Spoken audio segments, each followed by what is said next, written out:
Yes, good morning, good afternoon, good evening, wherever you are in the world. Welcome back to Football Heritage TV. It's the silly season, isn't it? It's transfer season. It is Stanley biting my toe season. Get off. Guys, in the last 24 hours, seeing two bits of news. One concerns an incoming and one concerns an outgoing. And again, we're going to do this all summer. Let's be brutally honest.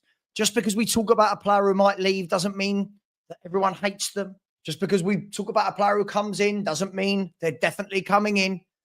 But the two bits of news that we've seen is Sky Sports last night. So we're not talking about wishy-washy publications here. Sky Sports last night said that Tottenham are interested, monitoring, inquiring, drop whatever word you want in there, to Leroy Sane coming to Tottenham Hotspur. And this morning, Sky have just said that the same as I'm seeing from a few publications, actually, that Christian Romero, it's on the TV right now, that Atletico Madrid are going to come in for Christian Romero. Now, there are a lot of reports that Atletico want to pay 38 million, but Spurs value him at closer to 50. Again, as fans, we're all going to have our say, aren't we? Going, no, 50 million. No, 80. But again, you're going to look at, does the player want to be it? And it's all well and good. We're going to get into it deeper later on, but it's all well and good when we say things like, they back the manager, the players. Sure. But when that transfer bid comes in from a top club, it certainly changes things, doesn't it? So I'll be very interested to see all these people that have come out and said, yeah, I'm staying if Angie's staying, and yeah, I back the club, and yeah. Let's see what happens when the big clubs come calling, shall we? And that goes for, I don't think there's many top players at Spurs, by the way. I think that goes for Romero. I think the same could probably be said of maybe Porro. I think the same can be said for James Maddison. We'll see. And I think we've got to remember, guys, I think when we talk about Atletico are going to offer 38 million, I think the way that we all know that these negotiations work, Spurs have a price, Atletico start here. It doesn't mean Atletico think they can get the player for 38, but it's almost like it's a starting point, isn't it? So, for example, if myself and my wife were going to sell our house, which I hope we're not, because I'm currently having the whole garden renovated, which is, don't do it. It's just mess everywhere. There's just mess everywhere. If we see a house that's £1 million, we might turn around and go 900,000. Do you know what I mean? And they can turn around and go, no, it's got to be 1 million. Okay, 910. Okay, or 990. Okay, and hopefully you try and meet at 950,000, right? By the way, I'm not looking at £1 million houses. Let me just make that very clear. I know I live in an expensive area. I live in London, so everything's expensive. But I'm not buying £1 million houses. This was just a metaphor. So look, I feel like once that starts happening, once the bid comes in, what happens? And this isn't just Romero, by the way, this is all footballers, because all footballers would have alerted their agent and the other club that, yeah, there is interest for the bid to come in. So, if Atletico are bidding, they would have had a signal from Romero or his agent, at both, that there is interest. And then it's down to the clubs to discuss the fee. Now, as Spurs fans, we're all going to sit there and go, oh, Romero, 80, 90 million and all this. But you have to weigh up other factors, don't you? And we'll go deeper into this a bit later, and Lubo will be joining me in a bit. You have to weigh up other factors. How injury prone is the player? How available is the player? And when you look at Romero, over the 4 years he's played for Spurs, he's missed a hell of a lot of football. You have to weigh into a fact how long is left on a player's contract. You have to weigh into effect, does the player want the move? Now, this is the big one. Because we can sit here as fans and go, well, why would you want to leave? We've just made Champions League. Atletico Madrid are a massive football club. Atletico Madrid challenge. Atletico Madrid are in the Champions League year in, year out. Atletico Madrid are in the top 3-4 every year of La Liga. So there's pros and cons to any transfer, right? So I'm not saying I'm not saying he's definitely leaving. I'm just saying I would see the appeal for him, for any player. If Atletico Madrid come calling, that's a big football club. You know, they sign big footballers. They've got players at their club like Alvarez, yeah, like Rodrigo de Paul, like Antoine Griezmann. You know, they've got some players there. They got some really, really good footballers. So it'll be interesting to see what does, you know, if the bids come in, what happens? Does the player throw toys out the pram and, well, hang on, I want to go? Does that force the hand of Daniel Levy to say, okay, well, I wanted X amount, but I'll take this amount because you're not happy? Then you've got to weigh up, and these are all the things you've got to look at in a transfer, right? Then you've got to weigh up and say, okay, well, what we don't want is a saga all summer. You know, this is, you got the saga all summer, and then finally it gets done in the last week and we don't have a chance to replace. So there's all these different factors that come in when looking at the sale of a footballer and the purchase of a footballer. And I know everyone thinks it's as simple as just going, boom, 300 grand a week. It's really, really not that simple. But again, this isn't, but you can't say there's more chance of winning things at Tottenham when we've won one trophy in 17 years. Atletico Madrid are a big club. Billy, by the way, I've seen you going around to every channel calling me a clown and a toxic prick. So I've seen you. I'm acknowledging that. I'm not going to block you, but I see you, Billy. All right?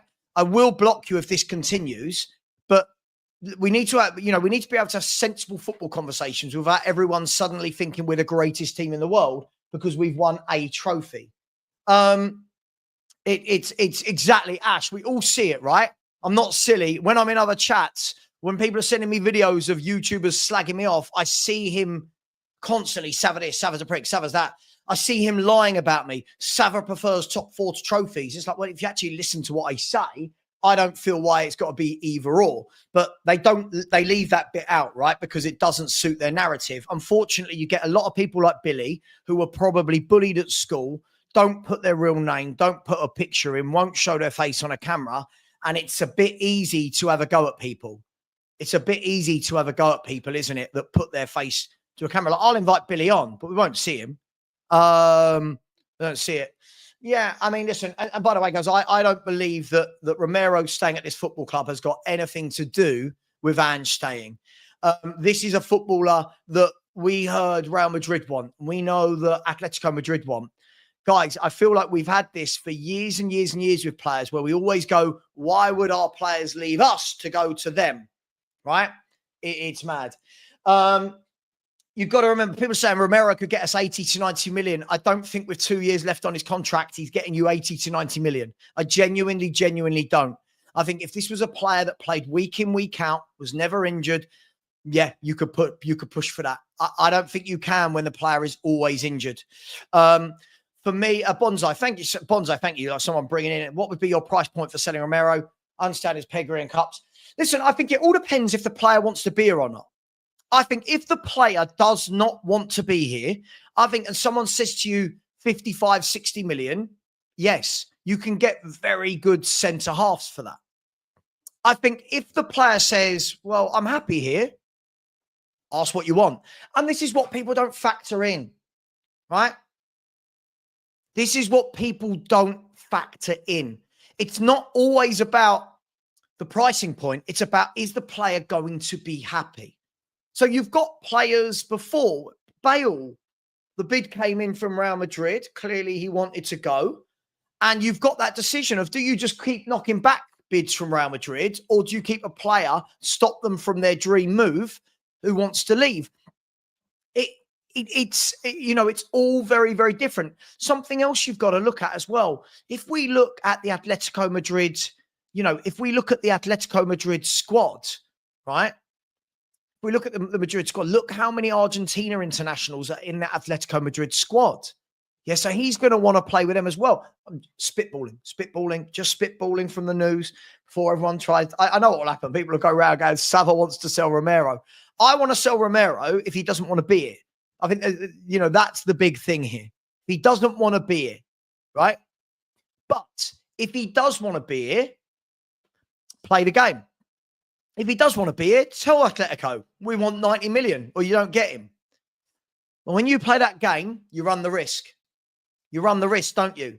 What happens if you keep him for a year? Now he's got 1 year left on his contract. And his value, we've gone from 90 million to 30 million. 40 million. Do you know what I mean? And that is where football clubs don't think the same as fans. Football clubs think about how much money can they make? How much money are they going to lose? Football clubs are very different from... Look, Akina, what do you mean still? We're talking about transfer rumours, mate. What are we doing here? Talking about transfer rumours. No one's talking about Ange or the Europa. We're talking about transfer rumours in and out of Tottenham. Am I going to get this every day in the summer now that whenever I do a live show, I'm going to have these people? So football clubs think very differently. Football clubs will think about it from the business standpoint, right? Hence why all the people saying, don't sell Kane when he's got 1 year left on his contract. Of course you're going to sell Kane when he's got 1 year left on his contract. Kane wanted to go, right? 1 year left. Daniel Levy's not stupid enough to say, go on, stay for 1 more year. I'll let you go on a free. Daniel, you know, as much as we might not like Daniel Levy, this is not how football clubs operate. Yeah. And by the way, we'll talk about Leroy Sane in a little bit, but obviously this news is starting to circulate around around the publications. It's reached its way to Sky Sports about Romero. I don't think this is a shock for anyone, is it? I think we all knew that Atletico Madrid, Gareth, I'll be brutally honest, I don't want to go back on there the way they treat their guests. No, I don't want to be back on there, mate. The video they released of me afterwards, after I did them a favor and jumped on their channel for 2.5 hours. No. So, Matty, Christian Romero's got 2 years. If I'm not wrong, let's have a look at Christian Romero. Christian Romero, transfer market. I believe he's got 2 years left. Now, granted, it's not one, of course, it's not one, but it does start to play on the mind of the intermediaries, of the owners. It starts to play on the mind of, right, what happens? Do we give this guy... Big up, Dan. Morning, mate. You know, Morning. Does it play on the mind of the owner? Does it play on the mind of the player? And Dan, we're seeing a lot of news going around this morning. It's reached Sky Sports that Atletico are going to apparently come in for Romero, which isn't a shock, right? I think we all knew that. Not a shock. I mean, it was pretty sure they were going to. It was on the list for a while. Yeah, absolutely. And my standpoint on this is, if Romero truly 100% wants to be at Tottenham, ask them for whatever money you want, right? Ask them. We want 80. We want 90. We want to do what you got to do. If he doesn't want to be here, I think then you've got to start having a conversation about what is a good price for Tottenham. Because, Dan, if we keep a player who's unhappy, it's the age-old thing, isn't it? Are you getting the best out of them? Are you not? Where are you with the whole Christian Romero thing? I mean, I think everyone knows how I feel about Romero. I don't rate him as highly as a lot of other people do. But on his day, he's still a very, very good player. And I think, I mean, if he wants to go, he is going to go. I don't think nobody's keeping him. I don't think he's got the attitude to just sit there and take it, basically. One way or another, I think he's got the attitude to muscle his way out of that club, basically. But then with 2 years left, we can still be looking at a fair price for him as well. Which I'd say 50 mil, 60 mil, we accept that. Yeah. 60 mil. Yeah, I mean, we talked about this the other day, Dan. I think the key thing for me as well, what I think stops him being, I know people are going, 80, 90 million. The key thing that stops him being 80, 90 million for me is injuries and availability. You know, I think any club's going to weigh it up and go, this is a risk. Like this is a risk for them to take a player that, same way we can't build a defense around Romero, right? We can't. We can't build a defense around him. Look how much football he's missed in the last 2 seasons. Surely other clubs are going to have that as well, aren't they? Well, you would have thought so. It's one of the things I said last time that is going to hold him back a bit, and that is surely the amount of injuries he's had. He's going to knock 10 million off his price tag. I would have thought it would make me think of paying 10 million less. Like, well, hang on a minute. He's had like nearly half the time he's been with you, he's been bloody injured. Yeah. Is that down to the club, the way the club trains him, or whatever else, or is that actually down to him? That's another Yeah. story you can ask on there, I suppose. But it's definitely something I'll be putting on there. Like, but that's when I suppose they can put a tag on there. Basically, we pay you 40 million, and we pay another 10 million when he's played 50 games or something like that, because they do work around things like that as well, don't they? Oh, of course. Of course. See, I'm just looking at it now. 1 second. So I was just looking at Atletico Madrid's transfer market. I'm looking at it now, Dan. In the 4 seasons that he's been with us, let me just make sure I get this correct. In the 4 seasons that Christian Romero's played with Tottenham, in all competitions, he's never made more than 34 appearances in one season. Now, when you add together League, 38 games, Europe, however many games, League Cup, FA Cup, you know, most footballers every year are playing 45, 50 games. This man's never played more than 34, which tells you that there is something there, right? There is something. This year, 26. The year before, 34. The year before was 34, but we had Champions League and Premier League and FA Cup and League Cup. The year before, he only managed 22 league games and played 30 in all competitions. So this is a guy that he can't keep himself fit, can he? For whatever reason, he can't stay fit. I don't think he has done since he's been really with us. Stayed consistently fit, has he? No. And I've said this before when we've spoke about it. It is going to be something that I would have thought would dent the price tag. I mean, maybe I'm wrong, but I would have thought it would put a dent on the price tag. It'd definitely make me look twice, sort of thing. Like, yeah, there's a player I want. I know him well. I want the player in the club, but he's injured like half the time. That's definitely going to make someone think twice.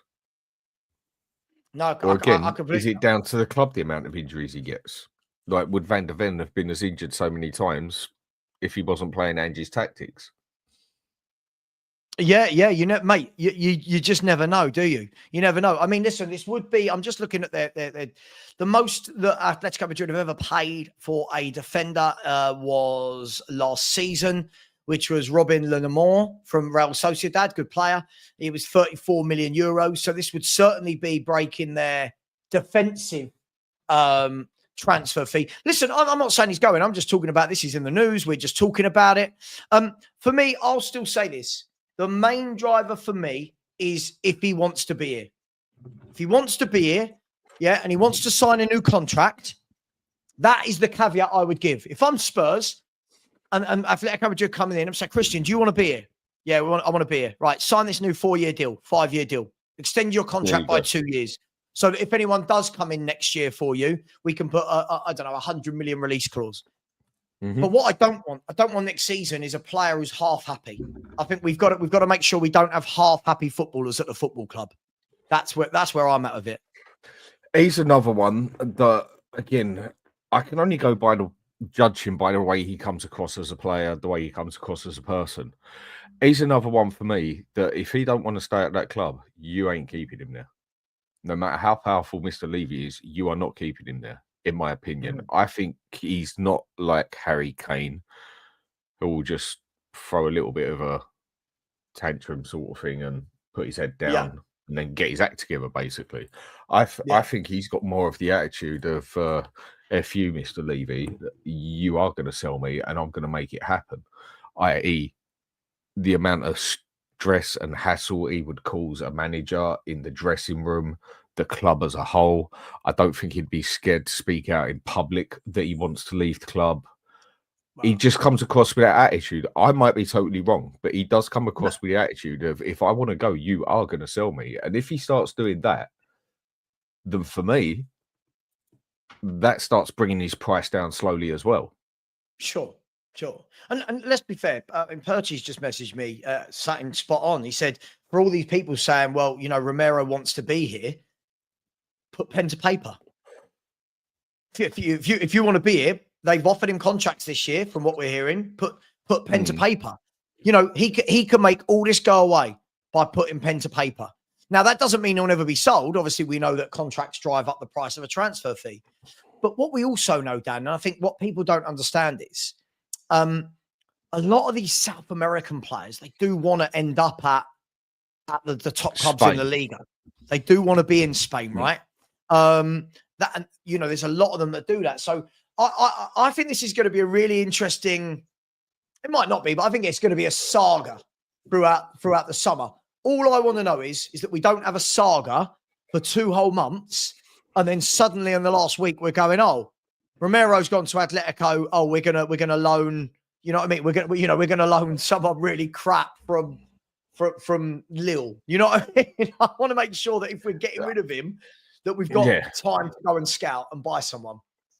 I mean, he's such a frustrating player for me, because on his day, I've said, like, I think he's an overrated player. And when I say overrated, it doesn't mean I don't think he's good.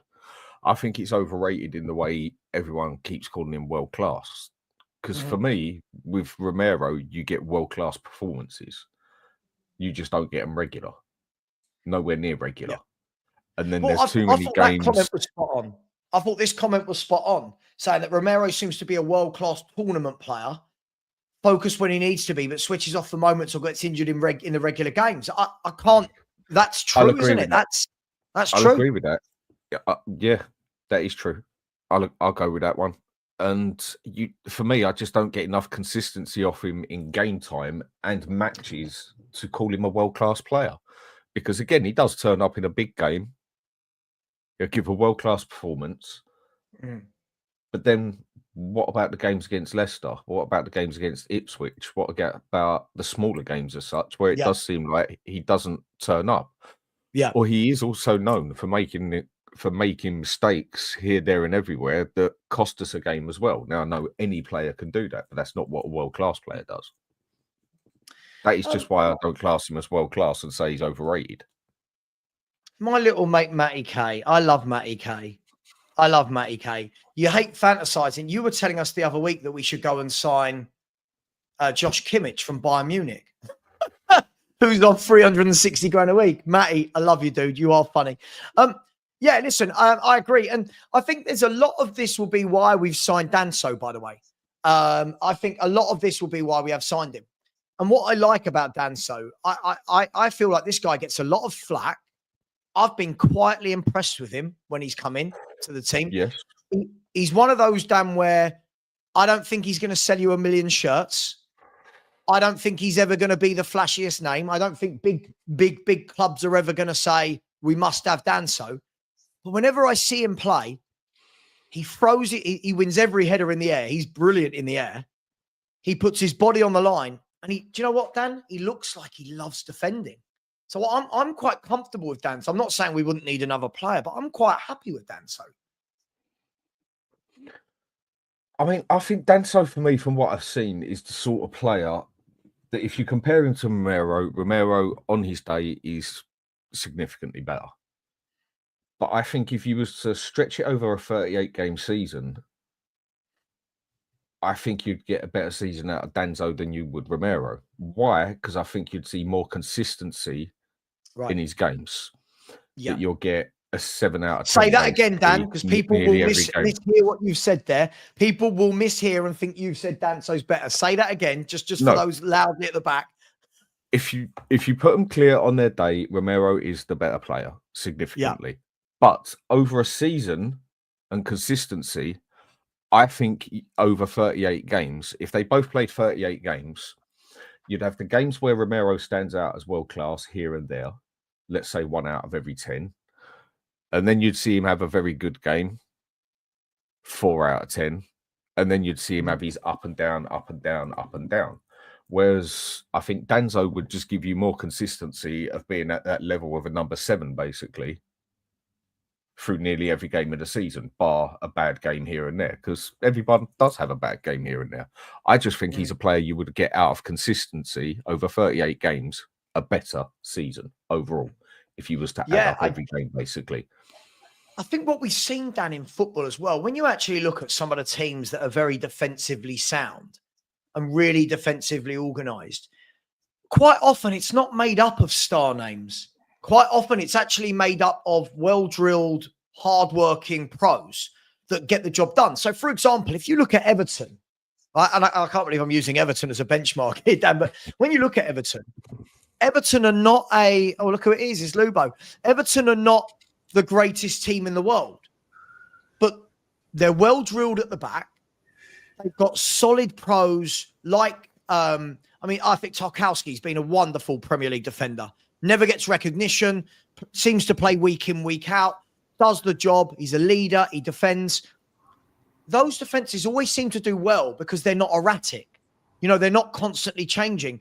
For me, I think that's what we need to see from Spurs next year. And I've said this many a time. As much as people, and Lubo might disagree with me on this, as much as people keep saying, well, Van de Ven and Romero, the problem is we've witnessed for 2 years now, you can't build around Van de Ven and Romero for consistency. You can't. You've got to have a back four, which is solid. So this, for me, I think is a real sliding doors moment for the Tottenham defence this summer with Romero. And Lubo, we're talking about Atletico Madrid. It's all over the news today that they're apparently going to bid for Romero. What did you think that's fair, Dan, what I'm saying about not being able to, we can't rely on those two for a season. We can rely on them in a big game, but we can't rely on them over a season. Is that fair? I agree with the amount of injuries they've had between them, which is a hell of a lot. How can you build a team around that? The other question is, though, for me, Romero is definitely fits this Ange system better than Danzo does. Whereas Danzo will fit it if we decide to play that little bit deeper, basically, and not have to press up to the halfway line. That's not Danzo's style of play. That is how you will get the better out of Danzo and Dragusin, who is another one who I still think is a good defender, but he's just not made for this system, basically. Of course. Romero is made more for this system. He's a ball-playing defender, whereas Danzo is, for me, an old... He's basically the same as Dragusin. He's an old-school, no-nonsense centre-back, like a John Terry, basically. Obviously not saying he's as good as John Terry, but same sort style of player. play. Yeah. He's an old school, no nonsense centre back. He'll stick his head in front of the goal, come love nor money. Even if you're winning 5-0 or losing 5-0, he will still do everything he can to stop that goal. He's good at tackling, he's good at clearing the ball, and I think he's very, very good in the air. And that is one thing we haven't good on players, except Dragusin as well. Because Romero in the air isn't his strong point, and Van de Ven in the air is absolutely terrible. So, again, it goes who will we get with it that matches Ange's system if Ange stays. Yeah, of course. I mean, Lubo, welcome. Good morning, sir. How are you? All good, you? Well, yeah, I was frantically getting ready, having a shower, and there's Lubo ringing me. I thought, that's what I want to do when I get out of the shower. I want to speak to Lubo first thing. That's what I want. There you go. And you did. And I did. I picked up the phone, which is rare for me because I'm not very good at picking up the phone, am I, Lubo? I'm not very good at. You could be better. You could be better. A bit Solanke, not Harry Kane. Yeah. I'm not Harry Kane ratios at picking up my phone. Look, Lubo, this is interesting, right? Because I said to Dan at the start of this, news that Atletico Madrid are going to come in for Romero. This isn't groundbreaking. This shouldn't be a shock to anybody at Tottenham or the football world. But it does present an interesting dynamic, Lubo. 2 years left on his contract, misses a lot of football. Some will say the perfect Simeone defender, if you will. Atletico are a big club, no matter how many people I'm seeing in the chat completely disregard them. They are a massive football club. Where do you stand with all this, Lubo? Romero, his availability, would he want to go? How much is he worth? Would you want to keep an unhappy player? Where do you stand with it all?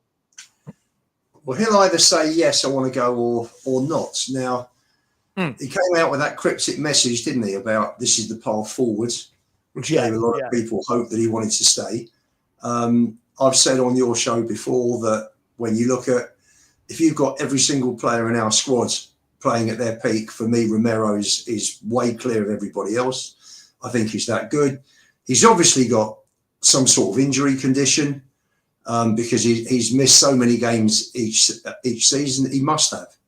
He's missed loads. We just said the most he's played in a season, Lubo, across all competitions is 34. If last December and Chelsea's anything to go by, his injuries probably haven't been managed as well as they should have been, which has meant that he's missed a lot more games than he should have done. It's these things are never black and white, are they? No. I thought Romero and Van der Ven last week in Bilbao were absolutely phenomenal. Brilliant. They could have been playing now. I don't think the United would have scored. And I'll be sorry to see him go, but I do understand people that say, we need to have fit players who can build partnerships that can bring stability to the defence.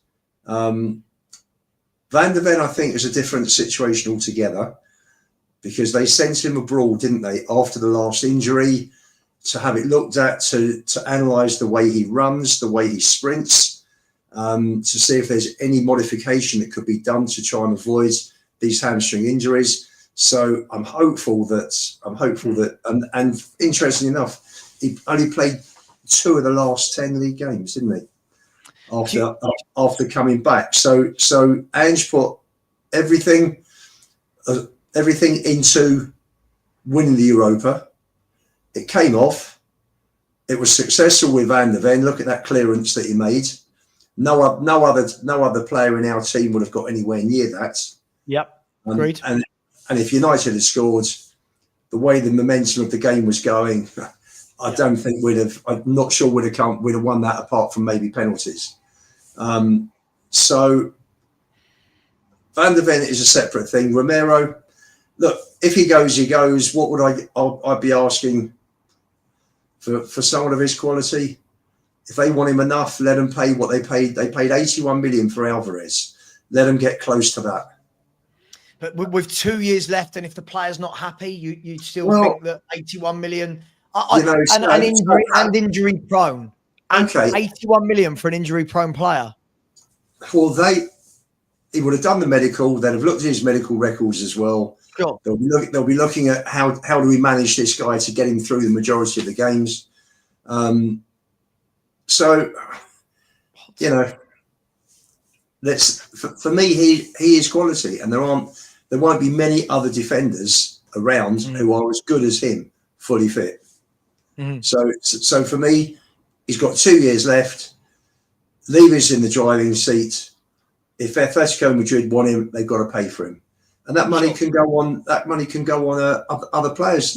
We are 4 players at least short in our first 11, at least at the moment, if we want to get back into that top 4 and challenge. Yeah, but by the way, can I just say, for all those that are saying that Romero never had any problems before he came to Tottenham, again, he's only had 1 year in his career where he's played over 40 games of football in a season.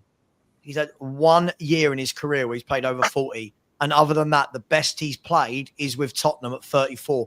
So again, I feel like when people say these things, please, the data's there, the information's there. So he's very injury prone. He's always been injury prone, whether that's 1 injury in a season or 2, or he is very injury prone. So no, Billy, this isn't true. It's not just a Spurs issue.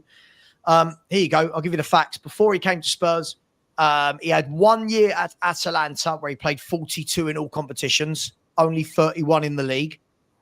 Before that, he played 33 games, 1 year at Genoa, and 27 the year before. So this is a guy that is this guy is not playing. This isn't like Virgil van Dijk, who plays like 50, 60 games a season. This is a guy who's struggling for games. Look, what I would say is this, by the way, some news coming out from Florian Plettenberg this morning. Would anyone like a bit of transfer news? You're on mute, Dan, but okay, I'll give it to you anyway. Go for it. As we all know, we played against this guy, Ekitike of Frankfurt. His talks have taken place between Ekitike's people and Liverpool's people. No official bid yet, but apparently Liverpool are lining up a move for Ekitike, and the club that's going to rival them, according to Plettenberg, is Chelsea. So Liverpool, that looks like it will be Florian Wirtz, Frimpong, Kirkes and Ekatike. So Liverpool look like they mean some serious business to bulk out that squad this season. Just thought that was some interesting team news. Also, they confirmed this morning, Romano, that Marcus Rashford, the price has been set at 40 million euros and are currently one of the clubs that are monitoring that situation are Barcelona.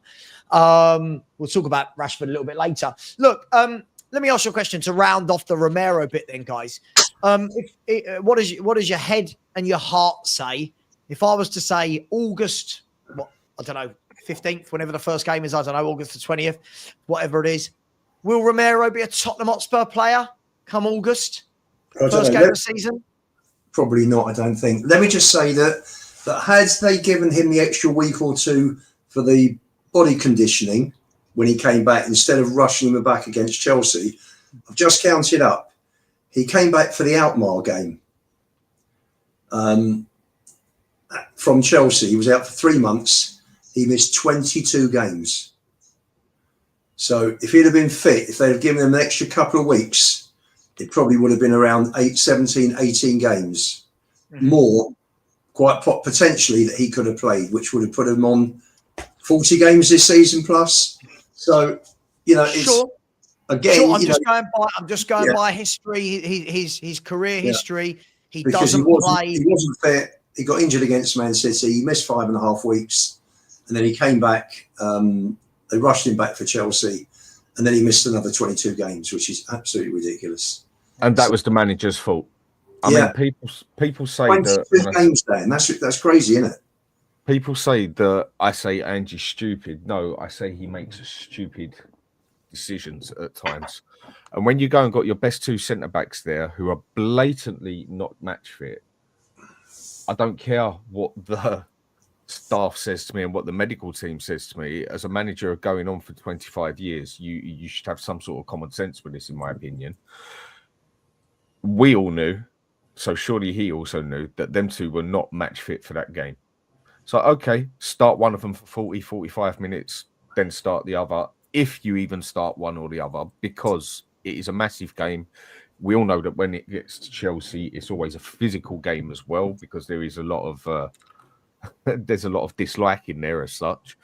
I just think it was a stupid move he made, bringing them both on at the same time, and it bit him in the arse, basically. It didn't it? That is where I say some of, not all of the injuries, but I do say there was a significant amount of injuries that I do actually put on Ange that were his fault, like them two, like other ones of playing players till they're burnt out, basically. Whereas when you get an injury that happens to, say, Vicario or whatever, it's more like it happens and you just got to get on with it, basically.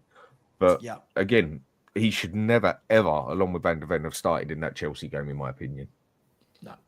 Well, look, it's going to be interesting. Look, listen, again, these are just transfers. I think there's a few people getting their knickers in a twist. It's just, this is a YouTube football channel. That's what we're going to talk about. Rumours come in. By the way, when we say rumours, I think once it starts getting to publications like Sky Sports, I'd like to think that there's something in it. And I think we all knew this conversation was going to happen. So listen, I don't think, guys, this is going to be the last we hear of Christian Romero and Atletico Madrid this summer. Let's see if Christian Romero is coming out, as Lubo said, with that line of, what was the word you used to describe what he said? It was the, he said, let's stick together going down this path. Like that. Yeah, let's follow this path together. Right. Okay, cool. Well, then put your money where your mouth is. Let's get a contract signed. And if he does, you know what? He signs a contract. We all shut up and we all go, right, what's next? Right? That's it for me. Sign the contract, move on. And for me, if you've got Van der Ven, Romero, Danso, Dragoshin, and you don't play inverted fullbacks in a high line, that 4 is good enough in the Champions League. That 4 for me. But what we can't do, guys, the last bit on Romero and Van der Ven, for me, what I can't have as a fan is next year, if that is our 4 centre-backs, right, with Vuskovic and Phillips filling in as kids, what we can't do is, if Van der Ven and Romero get injured again, start using it as an excuse, because we know now we've got 2 years of evidence that tells us they are going to miss a lot of football. So if we build the team around those two, just for me, guys, I don't want the excuse next season, oh, but Ange didn't have his best defenders. We know they're injury prone. Is that fair? Yeah, I think so. I think the real. I'm just looking at the season over the last couple of days, just trying to make some sense of this. I mean, it's been a season of extremes, hasn't it? And our defence is the strongest part of the team, and that's the area that's had the most injuries, unfortunately. And it's also the area, though, that if you want to look on it, in my opinion, statistically, defence is our weakest area of the game, even though it's our strongest players, probably. Well, yeah, but it's the most exposed as well, isn't it? It's the most. I think that's the way to put area it. Yeah. You know, we said this all year, Dan. You could have Maldini and Baresi as a back two. If they're playing 4-on-2, it's still 4-on-2. You know Exactly. This is what I mean. Tactics. Well, of course it is. And you look at the games where we played a much lower block. We were much deeper. City 4-0, Brentford 2-0, Frankfurt 1-0, Bodo 2-0, United 1-0. There's not a goal conceded in any of them. Right. So, no. And in a lot of those games, it was always the question, did Ange change his tactics or not? I don't think he did. It was the way we was. Look at the way we played against Aston Villa. The way we played against Aston Villa last time, I think that was more we got forced into that situation where we couldn't play any other way. But I do also think he adapted a couple of bits as well. Whereas that game with Man City, I don't think he adapted anything. It was just we were played so far at the back, basically, pushed so hard. The players couldn't have inverted even if they wanted to. They couldn't get further enough up the pitch to bloody do it. We couldn't get out that half first 15. That is what I'm saying. So then how can we play inverted wing backs when the players can't even get out to invert? And that is why we started going for long balls and direct balls and actually got one or two of the goals from actually the midfield, basically. I think there's been certain games where we've just been pushed that hard that we couldn't play Ange's system even if we tried, basically, because they were literally sitting on top of us. That game where we done Aston Villa good and proper, it was another one. They was all over us. They was pushing us so far back that we had to basically use a different tactic on the pitch, even though it wasn't set by Ange to do it, that we had to do more of a long direct ball instead of a short ball passing, basically. That's what it looks like to me. But then people say, no, he adapted for that one. But then it just seems crazy how he adapted for that one and we win 4-0 or smash them and then go to the next game and all of a sudden we're playing inverted wing backs again. I just think we got pushed, wasn't it? Yeah, and I just think we got pushed back that hard. You can't play inverted if you're sitting inside your own half, can you? You can't do it. Yeah, look, I think for me, I want to make sure if we go back in the next season with the same group of defenders and the same injuries happen, I just don't want to hear fans complaining because, again, what we ask for is what we get, right? And we've seen now that this back four aren't going to play many games together. So when we chuck out stats and go, yeah, but when our best back fours play together, that's an irrelevant stat if we know they're injury-prone footballers. Do you know what I mean? It's an irrelevant stat. Clubs have to look in the season and go, all right, he's a top player. He only plays half the amount of games. Can we build around him? And that's what the directors of football and the managers are paid millions of pounds a year to do. Yeah, we can't just keep saying, "Oh, he's injured. You knew, right? You know, there's been how many players throughout the history of time that are injured players that clubs wouldn't rely on, but they were great when they played. That's life. Guys, I want to move to some different points here. By the way, listen, I mean, if he was to go, I think there's a lot of players out there. Maybe another look at Hincapi. Yeah, let's look at Tapsoba. Why not try and get a Lacroix or a Mark Guehi from Crystal Palace? I think there's loads and loads of players. Percy put 4 or 5 in yesterday from Spain, the likes of Vivian, who plays for Bilbao and Spain. I think that there's so many good players out there, but it's just scouting. It's just scouting for me. But at the moment, he's still a Spurs player. But what I will say is this, Ghosted. Every good football club will have players in mind. Every good football club will have players ready to go. It won't be, oh my God, we've lost Christian Romero. What do we do? They should have a list of players that play in that area that they know will come to Spurs. Guys, I want to talk about two players. First of all, I want to talk about Marcus Rashford. A lot of people are banding his name around. And again, I haven't seen any concrete leads, but we know that we've got quite poor wingers. I think that's fair to say that the wingers aren't the strongest point in our team. Is that fair? Like, we've got some, they run, they huff, they puff.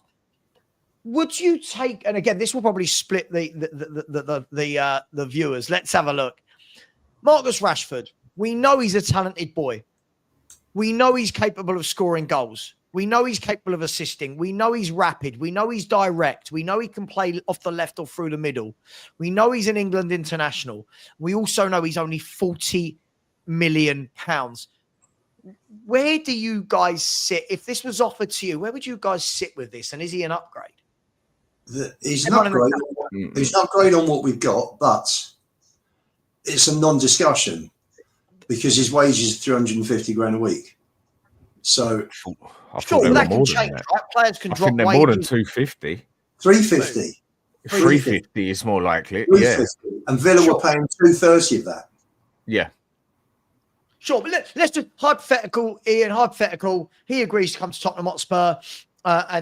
He agrees that I'm not going to get 350 that I've got before. Coming to Tottenham on 200 grand a week, and I've probably got something written in my contract that says if we win something, I get a £5 million bonus on top, something like that. What are we saying about Marcus Rashford? I think I would take him in front of Sane purely because Sane is injury prone. Do we need another injury prone player at the club? No doubt in Sane's ability, but the guy's always on he's always in the medical room. So, if we're talking about Romero missing games, how many games has Sane played in the last few years? A hell of a lot more than Christian Romero. Sane has played over 42 games every year for the last 1, 2, 3, 4, 5, 6, 7, 8 seasons. So when you're saying he's always in the medical room, out of how many games? Is he missing 15, 20 every season? Well, sure. I'm not doubting that. But if he listen, we'll talk about Sane in a minute. I want to talk about Rashford. I don't want to talk about Sane yet. We're going to go to him last. Just Marcus Rashford, £40 million. Is he? For me, he pisses over any winger or forward we've got. Again, the question mark I'm always going to have against him is attitude. The thing is with Rashford, I mean, on a personality-wise, the way he comes across, I can't stand the fella. I think he's a smug little sort of person you'd love to give a backhand just as you walk past him, sort of thing. I really dislike his attitude, the way he comes across, basically. I mean, he thinks he's bigger than Man United, for God's sake. So what's his attitude going to be like at Spurs? Yeah. And he's another player for me. He's so patchy, it's unbelievable. He's not a winger. He's an inside forward for me. Again, opinion. His crossing ain't great. His passing ain't spectacular. But we all know he knows how to get in that box and score a goal or to set something up. And he's better than what we got, for sure. But again, what's the phrase they use? Purple patches. That is him all over. That has been him since day one. And do we need another patchy player in that team? I don't think he's one that we'd get the consistency out of. And yeah, his attitude and everything. I must admit, he's a player I am not personally keen on, but yes, better than what we've got on his day. The question is how many good days, how many off days you're going to get.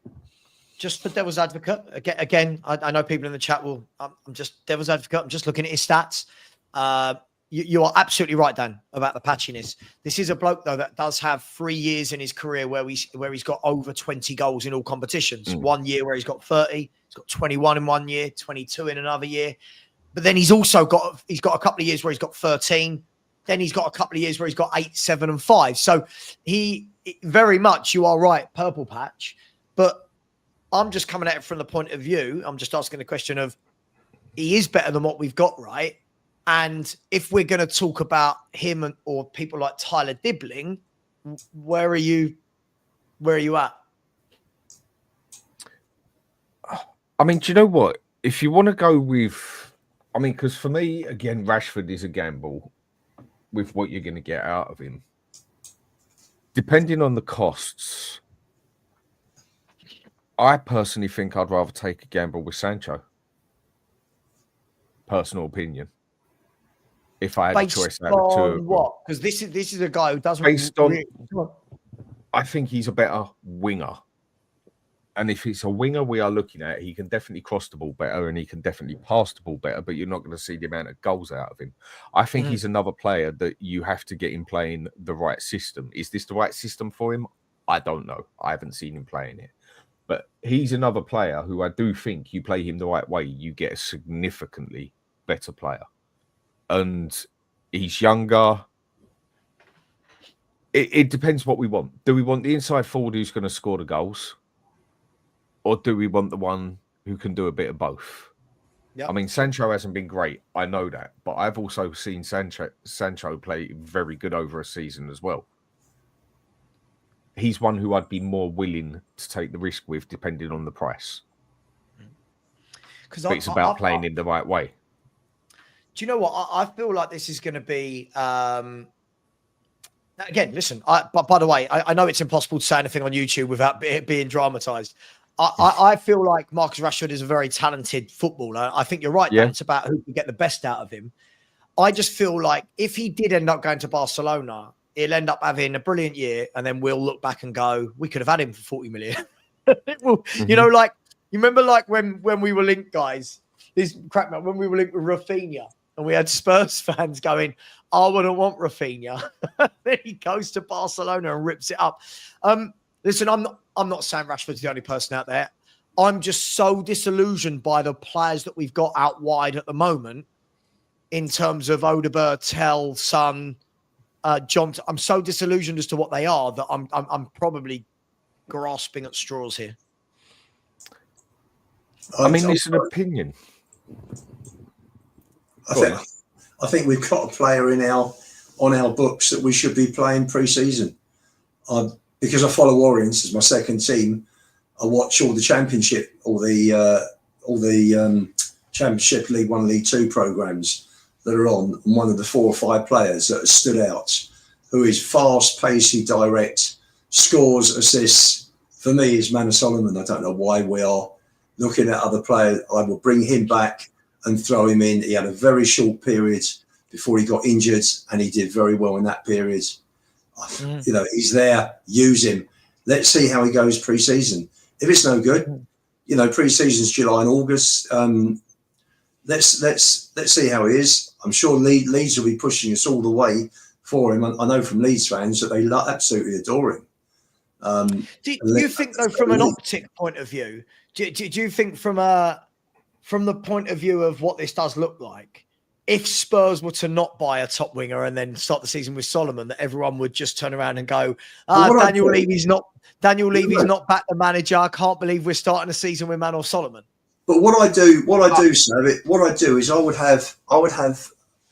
I'd get rid of Tell, get rid of Werner, sell Son, bring Solomon back, Mikey Moore shadows Solomon, and I'd buy Mbeumo from Brentford. I'd move very quickly and buy him and have him and Johnson there. So they're your 4 for me.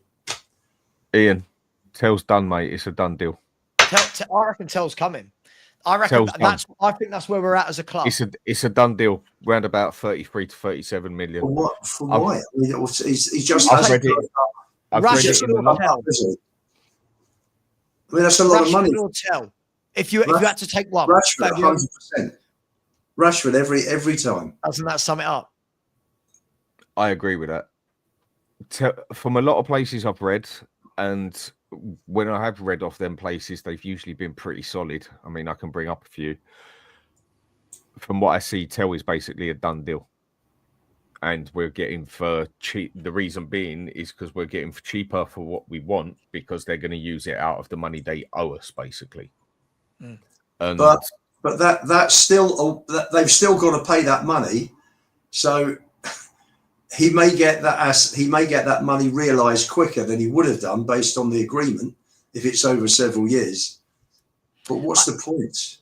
What is the point? That is purely a financial opportunity for Levy because he can't be bought on footballing ability because he hasn't shown it. It's got Levy written all over it. Of course it has. Again, why can't this guy bugger off and leave our club? He's Or just, why can't our managers say no, Ian? Yeah, right. It goes on and on, doesn't it? If this is going to be my point. I'll leave it to you then. Tell is not wanted by the manager, that's where the manager's got to turn around. Because, guys, this for me is Timo Werner, but at the other end of the age spectrum. This is another Timo Werner deal. We've had a loan that's come in, not worked out. For me, this is where the manager in the summer should have turned around and gone, I don't want Timo. But what did he say about Timo? He said, it's not me negotiating it. They know my thoughts on Timo. We'll see soon. Next thing you know, Timo Werner re-signs. That, for me, again, is tell. But again, if we're going to sit here as football fans and say, and we'll talk about Sane in a minute, we don't want Sane, we don't want Rashford, and then the club go and sign Tell, we look really silly. We look really silly for me because whatever you think of Rashford, whatever you think of Leroy Sane, they are 10 times the footballer of Matisse Tell. Proven. Right? Absolutely. This is, Tell couldn't get in the Bayern Munich team above people like Leroy Sane, above people like Gnabry, above people like Musiala. So, Sav, would you sell Richie and replace him with Rashford? Yes. That you could do.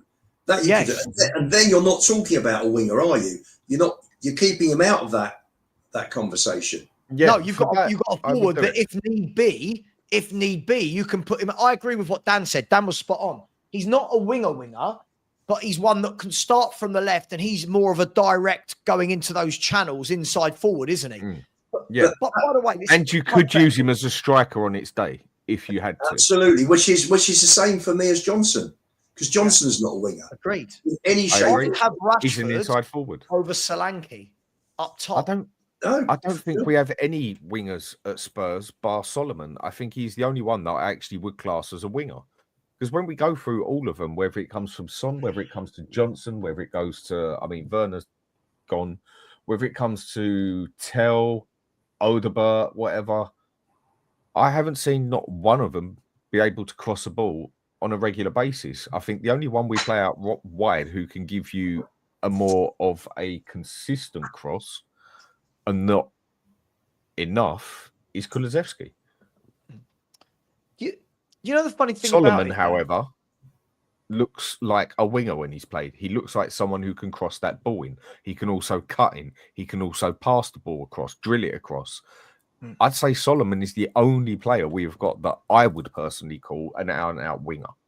I completely agree with you. See, I think Odegaard threatens to be that, but doesn't quite achieve it. And again, I think Odegaard and Tell for me are very similar.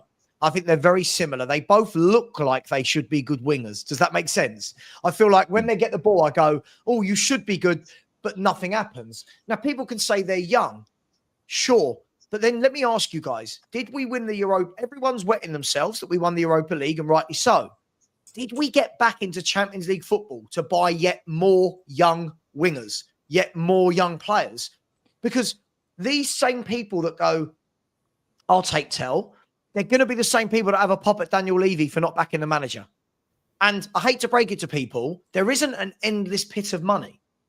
Yeah? So 40 million, 30 million, whatever it is on Tell, that money could be spent brilliantly elsewhere, couldn't it?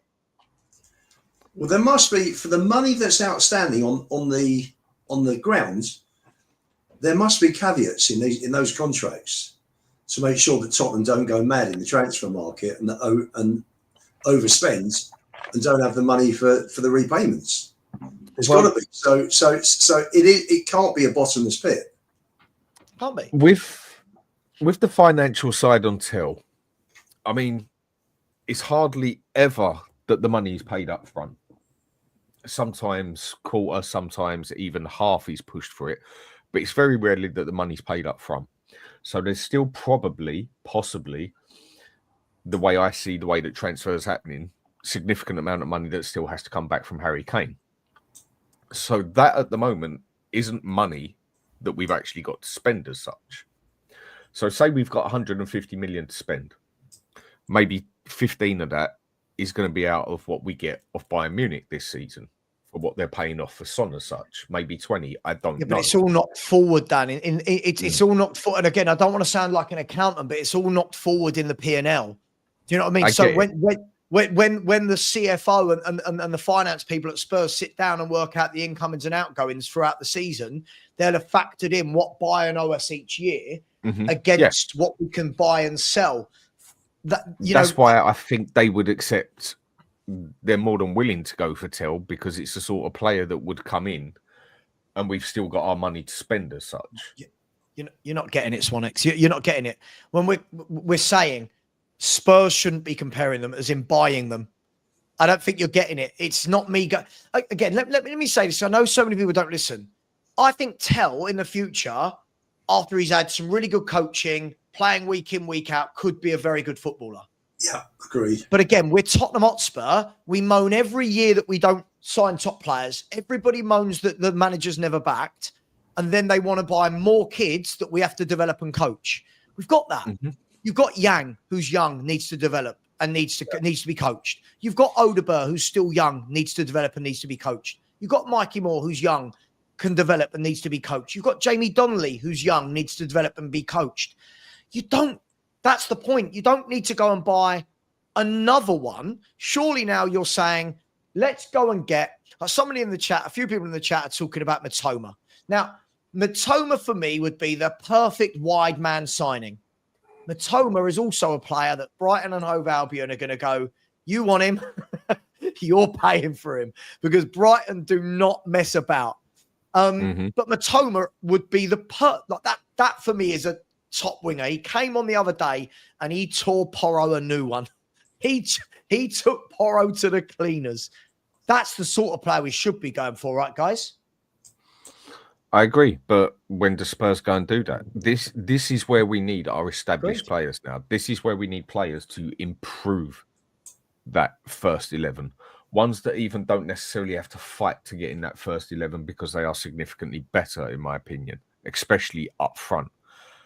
I mean, if we want to go into the Champions League and we're still looking at playing bloody Tells, Archie Grays, and then also getting other younger players in there who just ain't ready for it yet, it's not going to do us no favours. Now, okay, they might be good enough for the team for smaller games as such, but we're going to be playing in Champions League next year. We're going to be playing against the best. And we need players that have got experience in this, or at least experienced enough in their career to deal with this situation. Dan, you're spot on. You're absolutely spot on. Again, I think fans need to ask themselves the question. For all the fans that are having a go at me and going, celebrate more about the trophy, do this, do that. Cool. Well, I'm looking forward to the Champions League now. We're in the Champions League. What are we going to do as a club to act like it? Is it buy more 19-year-olds, or is it going to be going and acting? So, for example, Lubo, Mitoma.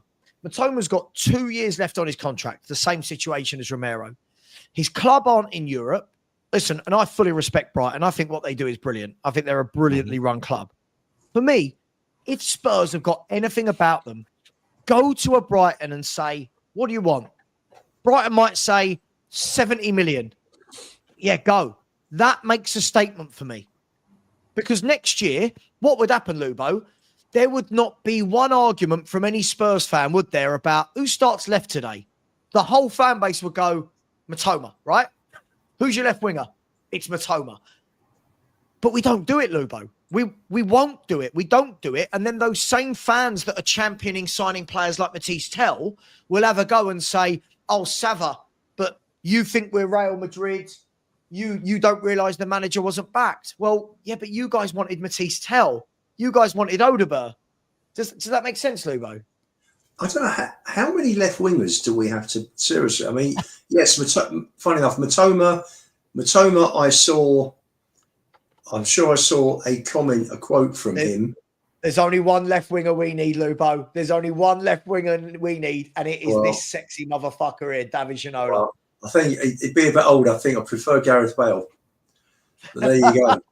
I'd take Bale or Ginola right now. For sure. But I'm sure I saw Mitoma say that he's really happy at Brighton and wants to see out his career there. Sure. So, but sure. We've got so many left. Is another one of Sociedad. Kubo's another very good player. Sociedad. Yeah. I would.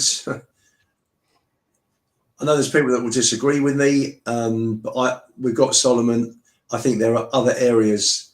If there's limited money and you've got someone like Solomon there, we don't need to be spending 33 million on Tel. I mean, it's absolute madness. You bring Solomon in, Mikey Moore within a year or two, I think will be up to speed with Premier League football.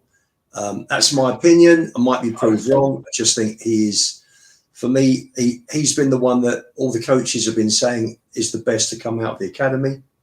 You know what? Mikey Moore, I don't think he's going to be at Spurs. We're going to lose him. Because we're going to do stupid things like get Tel. Just pointless. I mean, he had one run. He had one run on Sunday that was superb. He's 17. He broke down the left. Hang on. He pulled the ball in. Johnson missed it. Apart from that, Tel did nothing. You go on. You were saying about Mikey Moore. He's 17, isn't he? Yeah. And he can only, if I remember correctly, I might be wrong here, he can only sign his first proper contract when he's 18, isn't it? Because you can only sign a contract when you're under 18 for up to 3 years, if I remember right. Yeah.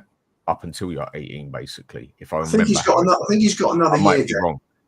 I think he's 18 in August. I think he's got another year on his contract. Yeah. But I personally think he's gone. I don't think he's going to stay.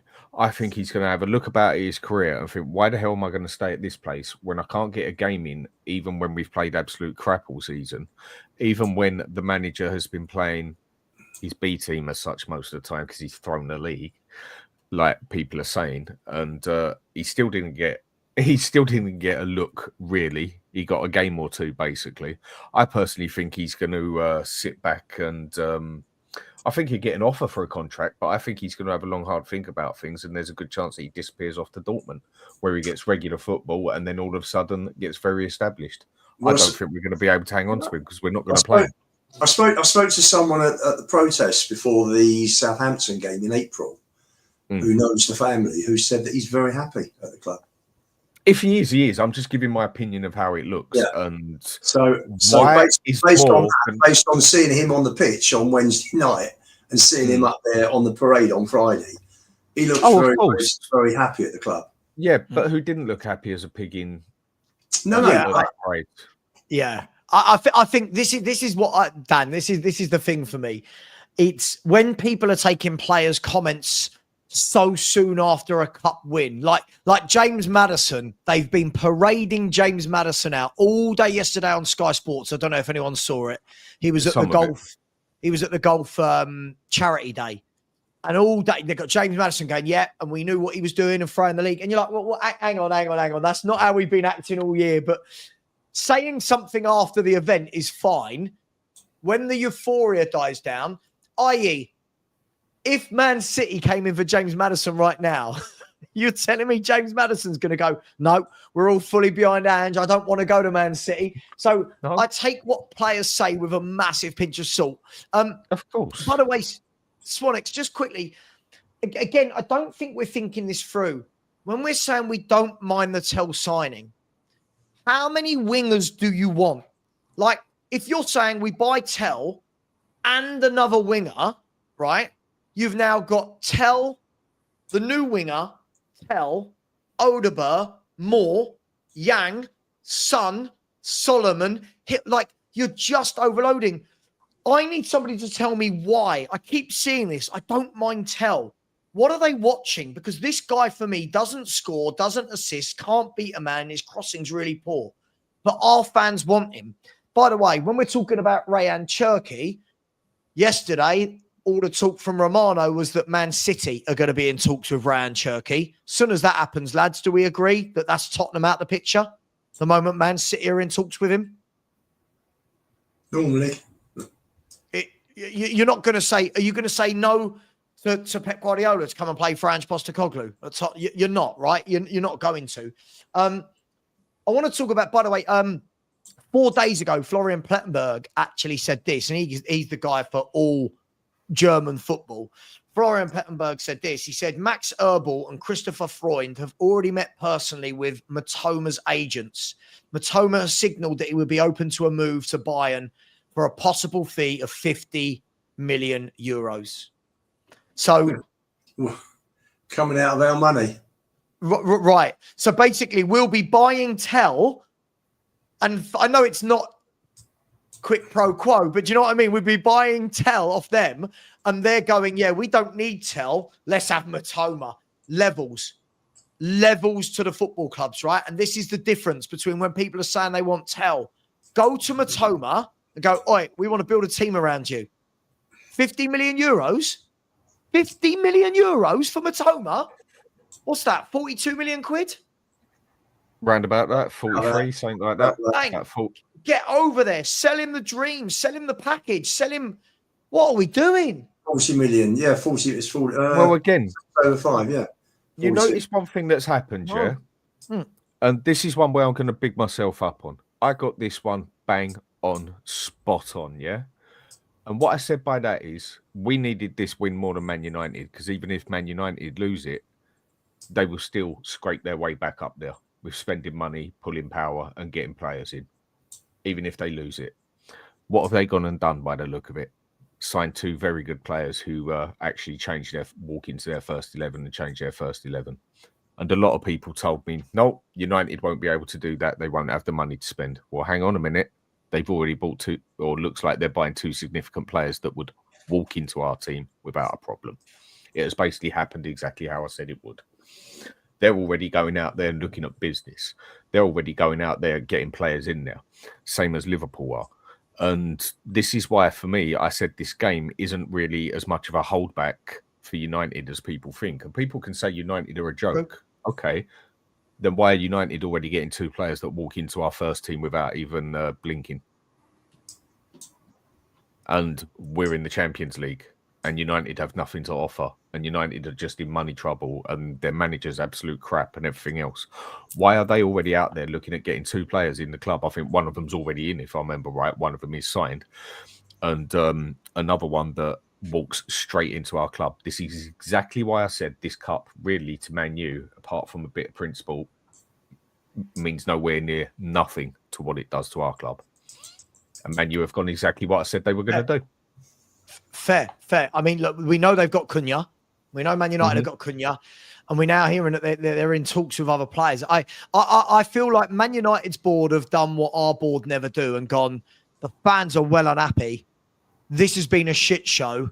We need to go big. And they will. You know they will. I keep hearing they've got no money, Dan. They make it happen. I said they would do it if they didn't win. And literally a lot of people told me that no chance, Man U won't have the money to spend. Man U won't have this. Man U won't have that. And they're still going out and paying the wages and paying for the players, even though they're not in the Champions League, even though they didn't win that cup. This cup was really tenfold more of a saviour to Spurs than it would have been to Man U.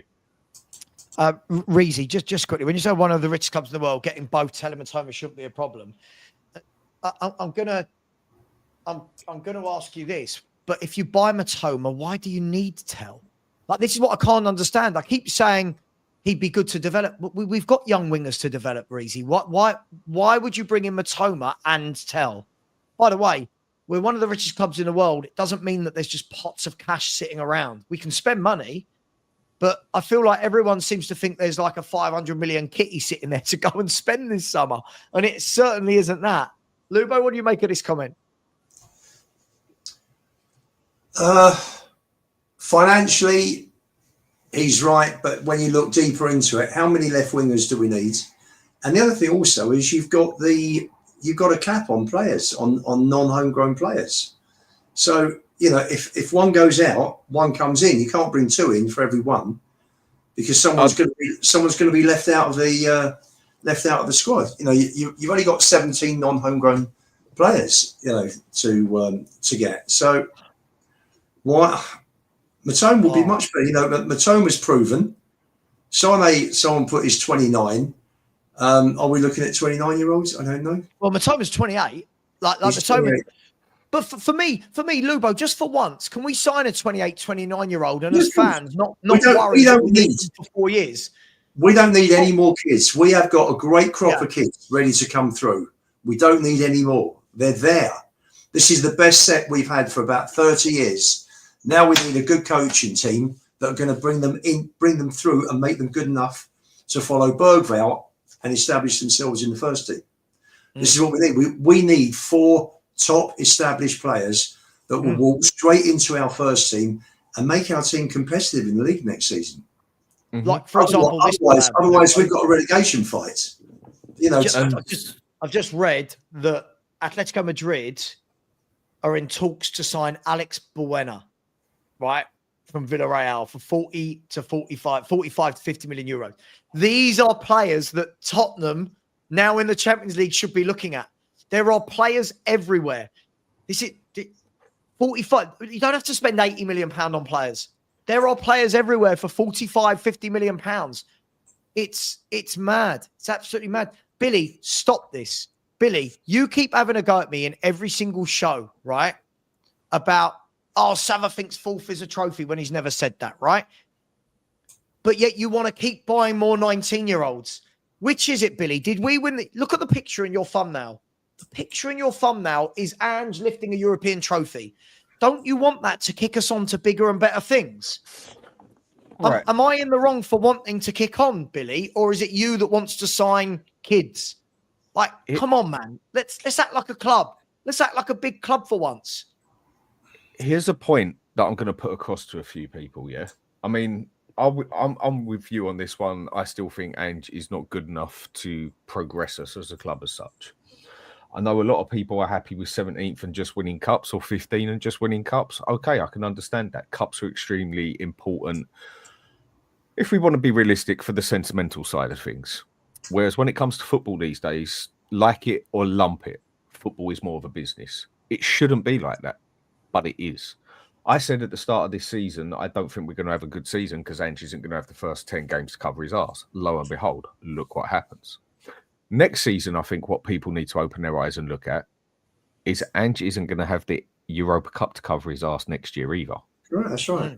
Right. So what we have to do next season, if we want to keep up with the big boys, is finish top 5, because I think the Europa Cup is where it hasn't got the Champions League teams coming into it. Someone like Crystal Palace can go into it and win it, and we do well in Europe. I do think it's top 5 now majority of the time, which is not a definite, and he's now not going to have that Europa Cup to cover his ass to put the paper over the cracks on the wall and get us in the Champions League. Like I've said, if he would have won us League Cup and finished 17th, I bet you majority of people who are saying Ange in would still be saying Ange out now. And with that, he's not got that Europa Cup to cover his ass next year. So he has got to finish top 5. But a trophy's more important as a club. For this club you to need kick that on, Champions League. For the club to kick on, the only way we can repeat Champions League football again next season is by winning the Champions League or being top 5. Yeah, and he's not going to have the Europa Cup. Like I said last season, I'll repeat it once more. He's not going to have the first 10 games to cover his arse, and that's going to make a severe damage on his season this year. Lo and behold, what happened? Look what happened. I was also the only one who stated, I believe he can win a cup this year, because you can win a cup with his tactics. It's just over 38 games in the league. It shows significantly you can't. And with that, it's now, like I said, he's not going to have the Europa Cup to cover his arse this year that gets us a cup and also gets us in that Champions League. And people say, but cups are more important than the Champions League. No, they're not. That's just it. They're not. Cups, sentimental-wise and personal value-wise, are more important than the Champions League. But when you look at a club, that club needs Champions League more than it actually needs a cup, sadly. That's just the way football works now. Yeah. If we want to keep up with the big ones and get that money in and be able to compete up there, we need to get into that top 4, top 5. Or if people just want to be quite happy with a top 10 and an FA Cup, then we're going to start slipping further and further down because we're going to have less and less income. We're going to be able to attract less players. I mean, let's be realistically here. A question I'll ask all 3 of you, yeah? If Spurs go for the next 2 seasons and win and say finish 8th and 10th and win an FA Cup or a League Cup, or if Spurs go the next 2 seasons and win something and finish top 4 and get Champions League for 2 seasons, what one's going to attract more money? What one's going to attract better players? What one could attract a better manager? Please answer my question. I'll go first. Dan, if you are running the club properly and you're bringing in the right players and you are improving the squads, and here we go. Team, that's not what I asked, Ian. No, here we go. I get some popcorn. Ian, that's not what I asked. I haven't finished yet. I haven't finished answering you. If you're going to improve the squads and you're going to compete, you're going to compete in. If you're saying we not answering my question, going to Champions League, there's no point going in and getting smashed in the group stages every single year. There's no point. The club's going nowhere. The question I asked, Ian, is one or the other. It's quite a simple question. Well, my answer is that if you're going to improve this, if you're going to improve the squad and ultimately compete for the Champions League, then yes. If not, then the latter, Dan. There's my answer. But that you've diverted off the question, basically, as far as I'm concerned. It is a simple question. Every question's a Levy out question for Lubo, mate. You know that. Give me a straight answer. What one in 3 years' time is going to attract more players? We finish 10th and 2 FA Cups, or we finish top 4 and get Champions League? What one is going to attract better players? One or the other?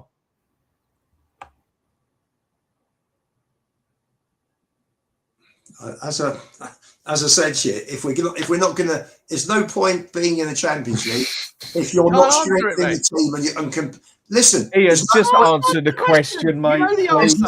You know the answer. Your silence speaks volumes. There is no point being in the Champions League every year if you're going to get knocked out in the group stages. Then you can say that about 95% of the teams in the Champions League. Ian, you're thinking of what should be, and I totally get you. It should be the cups that are important, but we are talking about life now. We are talking about football now, the way it is, not the way it should be. The excuse I should be able to leave my bloody car door open without someone robbing it. I can't. What one is going to attract better players in 2 years' time? 10th place in 2 FA Cups or Champions League for 2 years straight? What one's going to attract better players? You know the answer, Ian. Just say if you're not going to compete properly in the Champions League, then there's no point being in it. Sorry. That's not the question he's asking. He's asking about attracting players. You know the answer, bro. Who goes into the Champions? How many teams go into that Champions League with a significant chance of winning it? Okay. All right. Fine. Sentimental wise, it initially, if you're getting into the Champions League, you should be able to get better players, but we never strengthen when we get in the Champions League because we have a chairman that won't let us. That's Ian. That is still not the question I asked. I know what you're doing here because you just don't want to answer it realistic. You don't want to give the honest answer because it hurts. I tell you what I don't want. I tell you what I don't should be more important than top 4. They should, and sentimental to fans they are, but for the club they are not. What one? I'll repeat it one more time.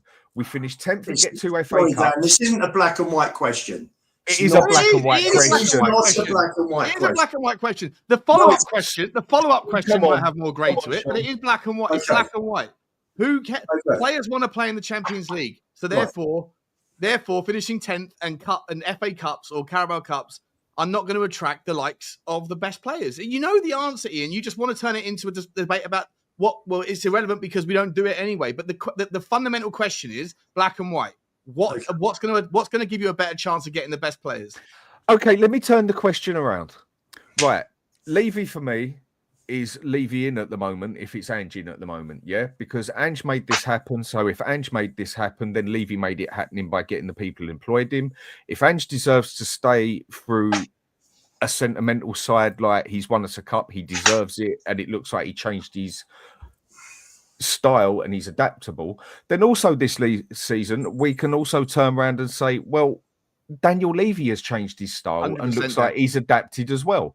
So if it's Ange, then it's also Levy in, because it looks like they've both adapted. Mate, so do you know what, Dan? Let me turn this round. Let me finish this off, Sean. Oh, so let's turn this round. Levy, the adapted man that he looks like he has done, and looks like he cares about the club now because he wanted the club to win a cup and stuck with the manager when the manager said to him, I can win us this cup and get us there, but not league, and diverted the league because Levy has done everything different to what he looks like he has.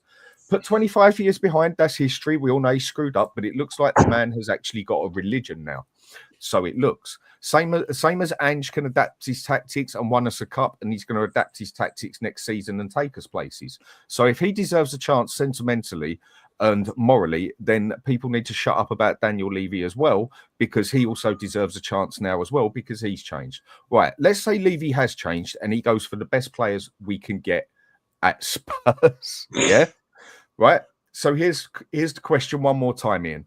Levy will go for the best players he can possibly get at the club because he has obviously changed. Yeah. So he deserves a chance. So finishing 10th and 2 FA Cups, Levy goes for the best players he can get and is willing to pay the money for the best he can get out of what he gets. Or we finish top 4 with nothing and he goes for the best players he can get. What one is going to get you better players? Oh, the former. We all know the answer. Of course, the Champions League will. There we go. You know what was interesting, right? So I'm in the We Are Tottenham TV WhatsApp group, and this morning so I've been going like hammer and. Is there an effigy of me in there? No. You're good. So I got so I've been battling all of them.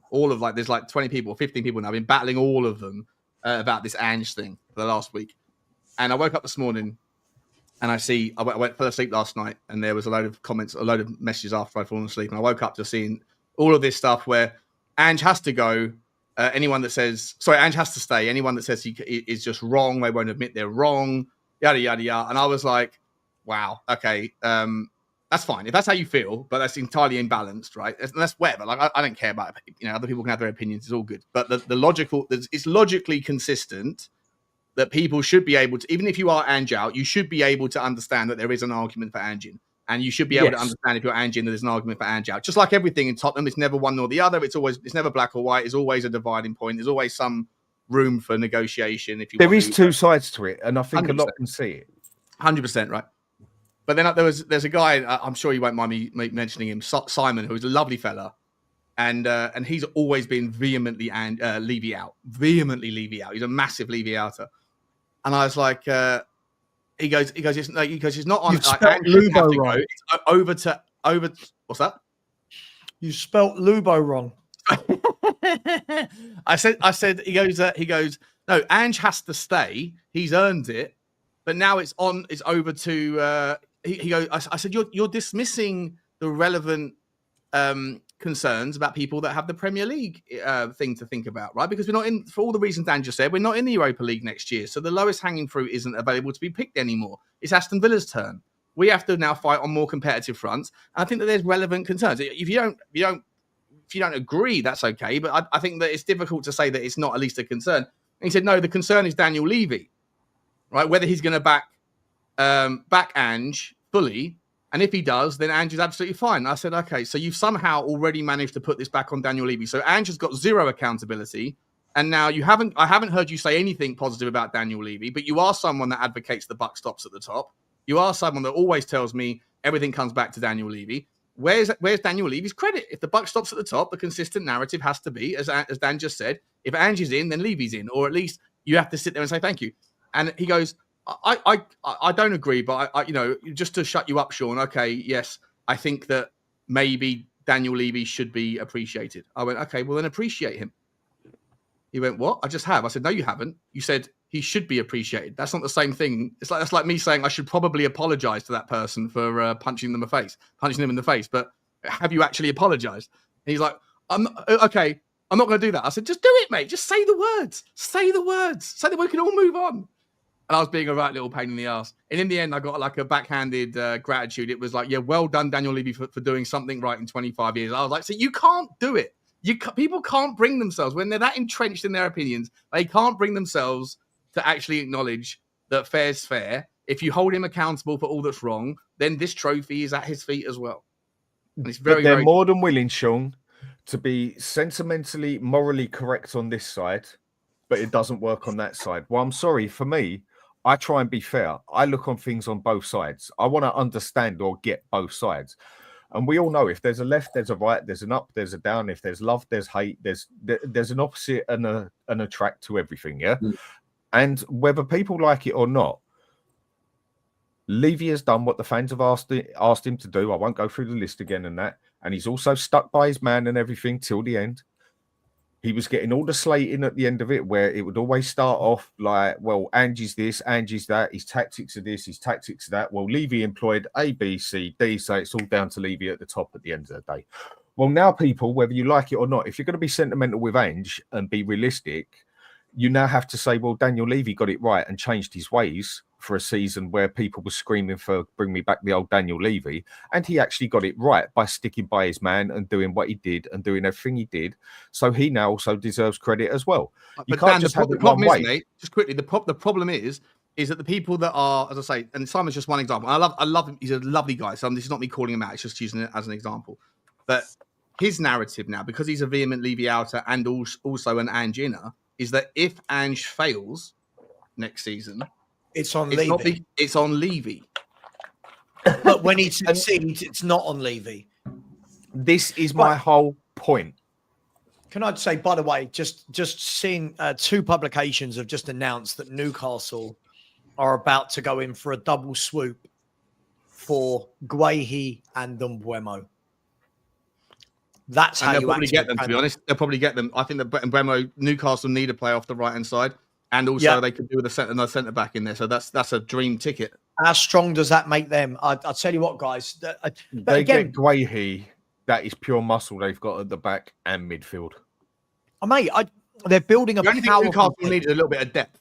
But if they go about improving their first 11 and their current first team, which is incredible, then gets sort of diluted down to depth, people like Jacob Murphy, for example, right, a cracking player, but if he gets pushed down the ladder a little bit to become a depth player, then that's the way you go about improving your depth. It's not just by adding a few £30 million players. It's by going and improving your first team and your first team become depth. Yeah.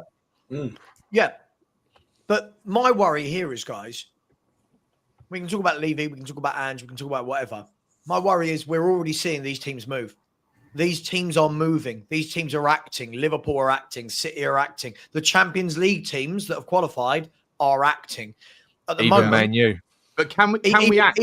Is there just a certain stumbling block? Like everyone says that they want Fabio Paratici back on the provision that Daniel Levy hands over the reins, right? So if we can't get Daniel Levy back officially until July the 1st, then do you think what you think?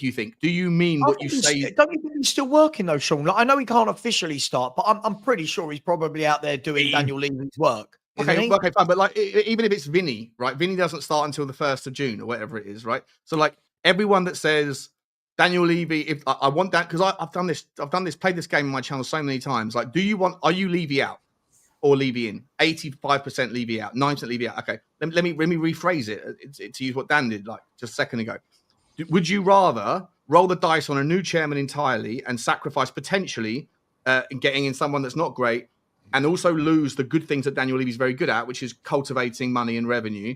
Would you rather Daniel Levy step to one side, focus on the revenue, and then hand over the reins of control contractually to Paratici or whoever else, Paul Mitchell, whatever, and also Vinny, and that they handle all that stuff? And then suddenly the swing went from 90% Levy out to that option. I want that option. I want Levy in, but just away from football, and I want football guys to handle it. But if that's what you want, I'm with that. And Vinny can't start until June the 1st officially, and also Paratici can't start until July the 1st officially, then whether we like it or not, the official negotiation, the official kind of handling of all that early business is either going to be handled by Daniel Levy, which is what no one wants, or we have to wait a little bit and hope that we're not scrapping in the bargain basement if you was to give me an offer, Sean, if you was to give me an offer, this is the one where I've debated with a couple of people in that. I'm Levy out, but what I'm just doing is sort of a bit of playing devil's advocate that if Ange deserves a game like to start because of what he's done, but then I'm going to go 100% with what you said the other day. I think you got it spot on with what you said, Sean. And then, but he only gets 10 games. Well, hang on a minute. If you're Ange and you think he can take us places, then you got to stick by him for the season. Yeah, if you're only giving him 10 games, then you ain't really Ange. Then you're being sentimental. So I'm 120% with you on that. You know my argument with this, Dan? And I would quite happily, in this aspect, if I knew there were new people coming into this club, because if we're going to be honest, the problem doesn't actually stop with Levy at the top, because he ain't the top. He's the top who runs the club. The one is, what's his name, who owns the club totally. I forgot his bloody name now. The one who actually owns it, Lewis, who actually employs Levy. Now, if I could get it for sure that a new owner would come into this club over Joe Lewis and turn around and say, right, Levy, you've done a good job to an extent in certain ways, in other ways you're not. But you are now nothing to do with football. You are purely on the business side of this to sort out the business on the back. And then whoever he brings in, you are solely on the football side. So Qatar comes in with I'm happy with that. I am happy with that because exactly. Yeah. I am more than happy with that, because if it was just down to him being on the business side, as far as I'm concerned, there's not a better businessman, chairman in football than Daniel Levy. And I've said this a million times. But football side, I want him out. Yeah. Can I just say as well that if I know you just gently touched on there about the whole 10 games next season, and this seems to be the throwaway line, doesn't it? Yes. I think he's earned it's the 10 scapegoat, games. Savva. Right? It's their scapegoat. I'm going to say this. There's no sitting on the fence. There can't be. I don't sit on the fence. I don't want Ange. That doesn't mean I think he's going. I've come to peace with the fact that he isn't. Right. I said this to you, Sean, on the phone the other day. I've come to peace with the fact that he isn't. Doesn't mean I want him here. But all the people that are saying he deserves 10 games next season are the same people that are saying the league is irrelevant. The league didn't mean anything. It's just cups. After 10 games of the Premier League next year, the only cup Tottenham could have been knocked out of would have been the League Cup. If that, I think we might even miss that. So after 10 league games, why suddenly do those 10 league games matter? Do you see what I mean? Exactly. So, yeah, if you fuck up the first 10 games, the first 10 games do. Surely by their metric, they always have to wait until, I think the earliest we can be knocked out of every competition is January because of the FA Cup, right? The Champions League. Mm-hmm. So surely by their metric, if we're saying, who cares about the league, which is the narrative everyone's going with, who cares? Cool. So that means every year we can't sack any manager until the minimum of January.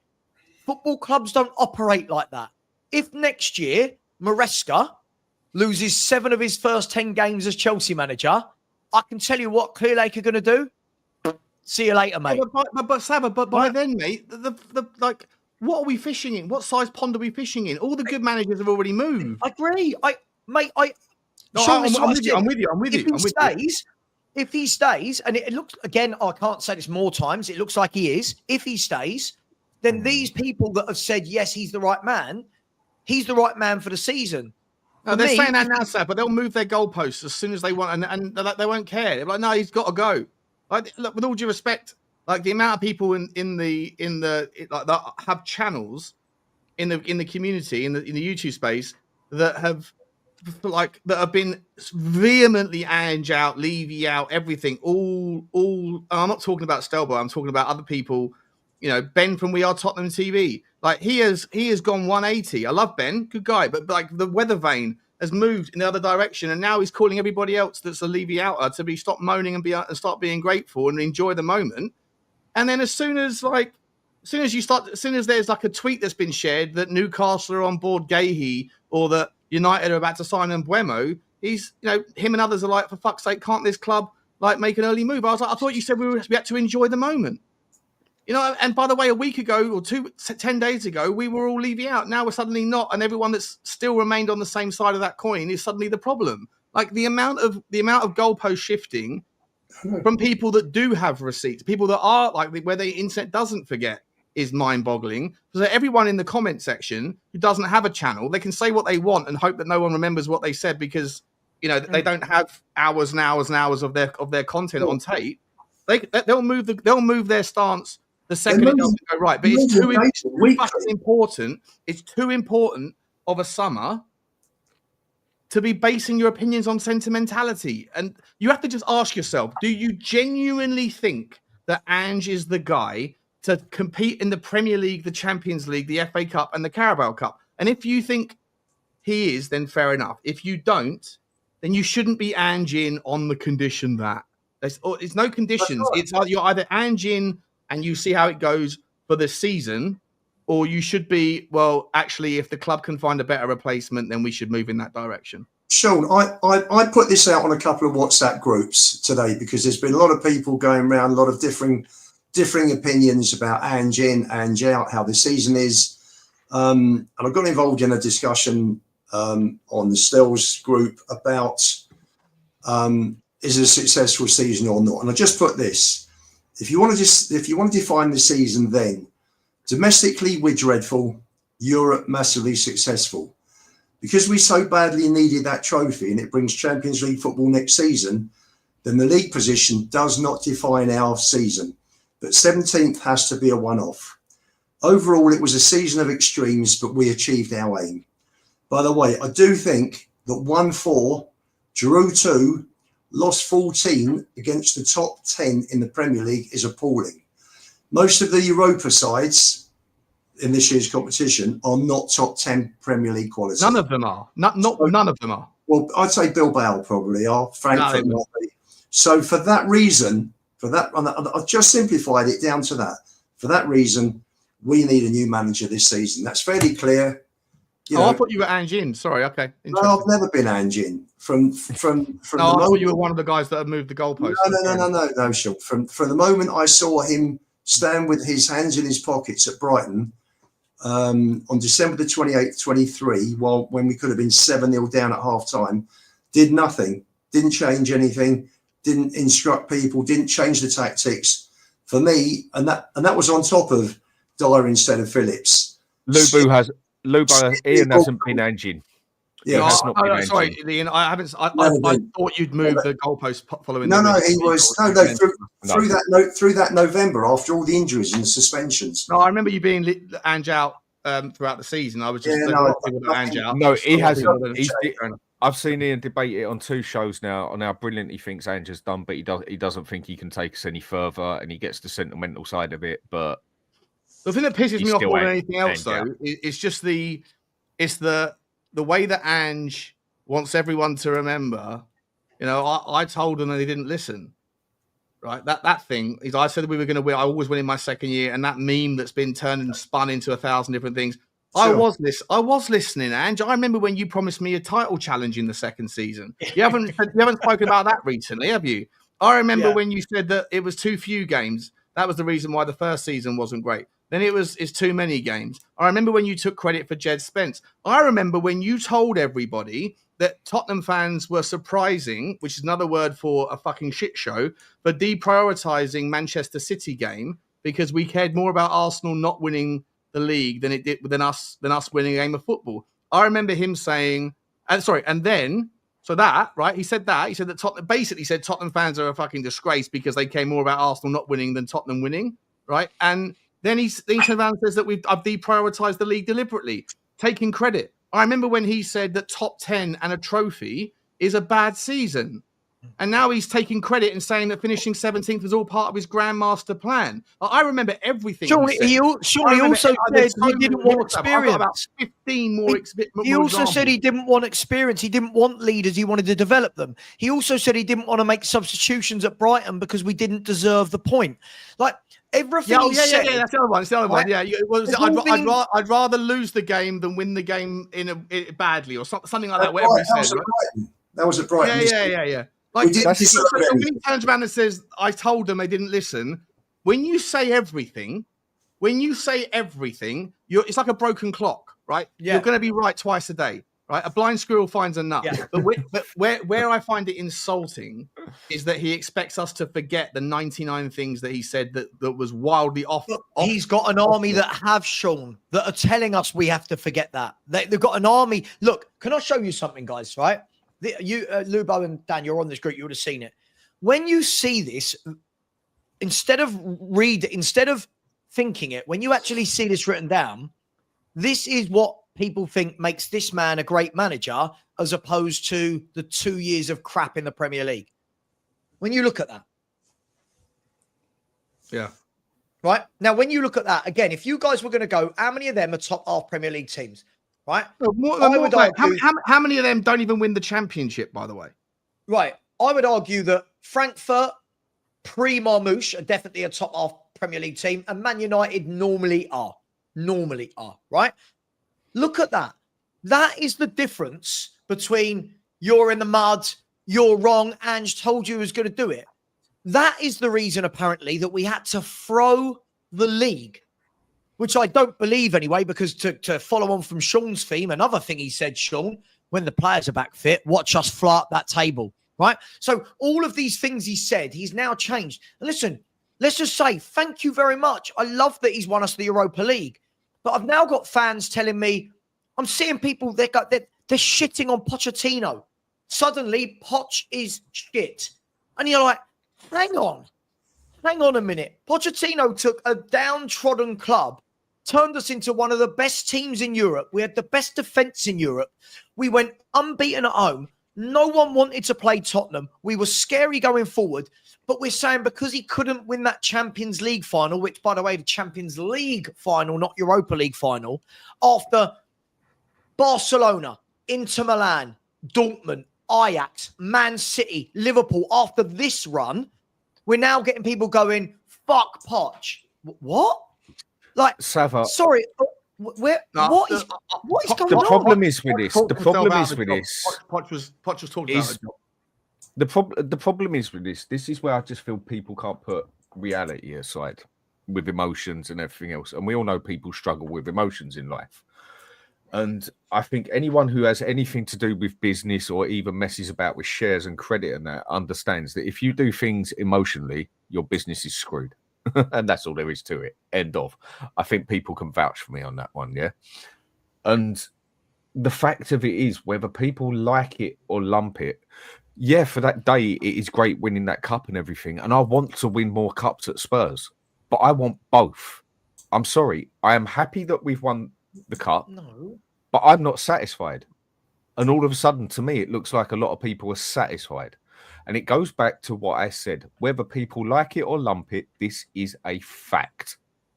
Finishing top 4 for 3 seasons straight or 2 seasons straight will get you further as a club than finishing 10th or 12th and winning League Cups or FA Cups. Now, the difference is with the Europa Cup is it does what it does this season. It covers your ass and gets you in that Champions League. So we got the best of both worlds. So, okay, if we really want to be legit about this, we can put the 17 games aside, the 22 defeats aside us and say we got a cup and we got in that Champions League. That was what we wanted to do that season. We wanted cup, we wanted Champions League. We got it. Fine. Okay, I'll go with that, yeah? Not that I dig it, but it is what it is. People got what they wanted. And again, I'll repeat it again. We ain't got the Europa Cup to cover our ass next year. So we need top 4, top 5, whatever. And we also want that cup as well. Again, whether people like it or not, top 4 will take you places. FA Cup will give you credit. That is the problem. It shouldn't be like that. But football is a business now. It is money orientated. And if we want to stay at the top and compete with Arsenal, Liverpool, Chelsea, who are back into it, Newcastle are now going to be able to flex it with the money a bit, Aston Villa, Man City, there's 7 teams I've just named on there, Liverpool. It's a massive opportunity. It's a massive, massive opportunity right now for Tottenham. If we get this one right, yes, we can get back up. Not only can we get back into the big boys table, but we can also sort of shoehorn other teams that are structurally and cost based set up to depend on Champions League revenue, we can shoehorn them out, right? Aston Villa have been robbed, but I don't care about them. I can't stand Aston Villa. But the reality is there's an opportunity that has byproduct and collateral damage to other teams if we take this seriously. The last thing I'll say about Ange, and this is going to probably be clipped and I'm going to be abused for this, but I don't care because I think it's true, right? When you think about people that tell you exactly what you want to hear in the moment and that you fall in love with for a one night only, they give you the best night of your life, and then you think about whether or not you want to marry them. You know, there's another type of person that's very good at doing that. They're called a stripper or a prostitute, right? Give the girl a tip and go home to your wife, because there's a lot of damage, a lot of risk about falling in love with the person that gives you the best night of your life because they tell you exactly what you want to hear all the time. And I don't think that Ange is anything other than a brilliant wordsmith that got very, very lucky with the circumstances. But in reality, if we double down and go again on him, if there's no one better, then you stick to it. I don't want to see, like, if someone said, apparently Oliver Glasner said today, 99% chance he's staying at Crystal Palace. Okay, so if he's off the list, Inzaghi apparently is going to Saudi Arabia for the money. Okay, if he's off the list, 25 million a year he's going. Apparently, he's going to Saudi for, and that's fine. That fair enough, right? So then that's two of my four that's done. After that, then there's Xavi, and after that it gets a little bit sketchy. And so I don't want to just sack him without knowing what the next thing is. I always say this about Daniel Levy as well. I'll be consistent. Don't bring me a problem, bring me a solution. If Levy's the problem, then Levy out isn't the solution. Someone else in is, right? And I think the same thing with Ange, right? If I'm not Ange out unconditionally, I'm Ange out on the condition that we can bring someone else in. And if you're going to offer me Thomas Frank, he doesn't inspire me enough to think that it's worth the dice roll. But, Xavi, I'll get on board it. So it depends on who the insert is.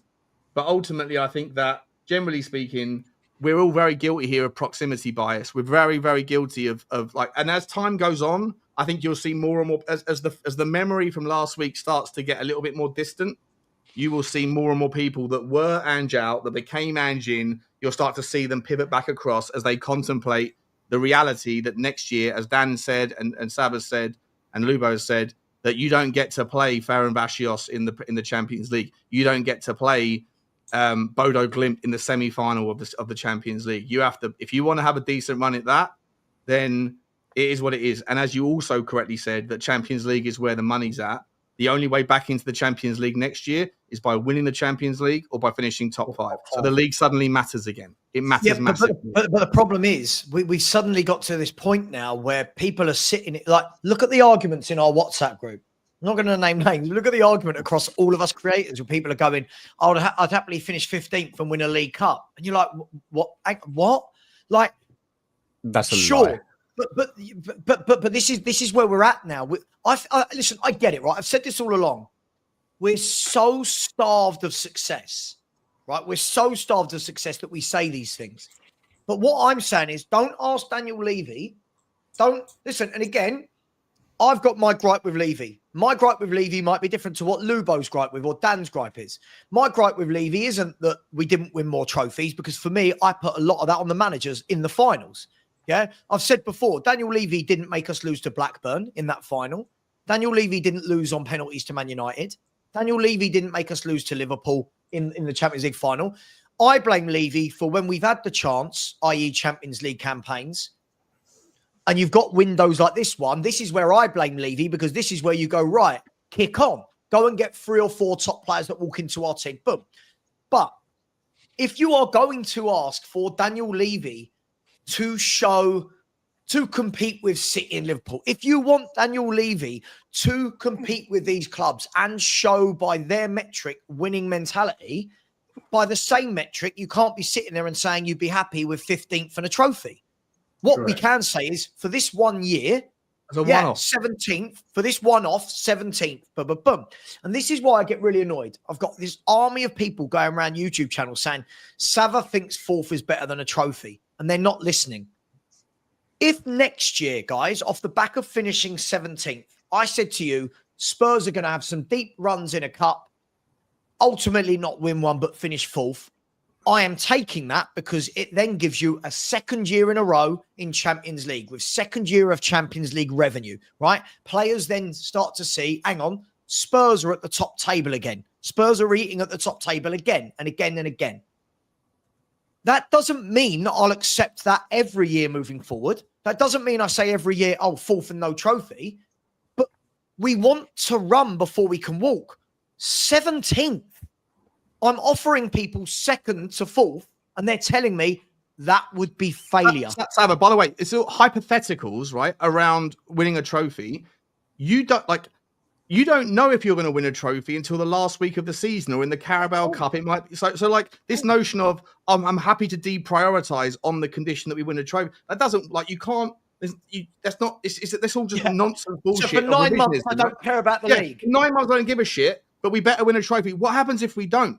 What happens if Mickey van der Ven doesn't get that on the goal line clearance, or Vicario make that last second save down low, where he's absolutely world class top draw save? If that goes in, does anyone here really think that we turn the momentum around? If United score in the last minute, we don't win that trophy, in my opinion. No chance, no how. Right? Well, so it all hanged on Mickey van der Ven clearing the ball off the line.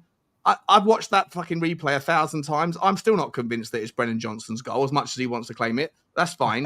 But the save by Vicario. If either of those things go in, we go to extra time, and I think that then it's a different story. And then we're all sitting there. There's not a single person in this chat, not a single person in the world of football that has anything else other than Ange out on their minds, and neither would Daniel Levy. He would have been gone. So Ange needs to really thank Mickey van der Ven and Vicario for keeping him in at least the conversation. But this idea of I'll take 17th in a trophy every year, what you're basically saying is I will sacrifice the first 8 months of the season in the hope that maybe we get a trophy. And you know what?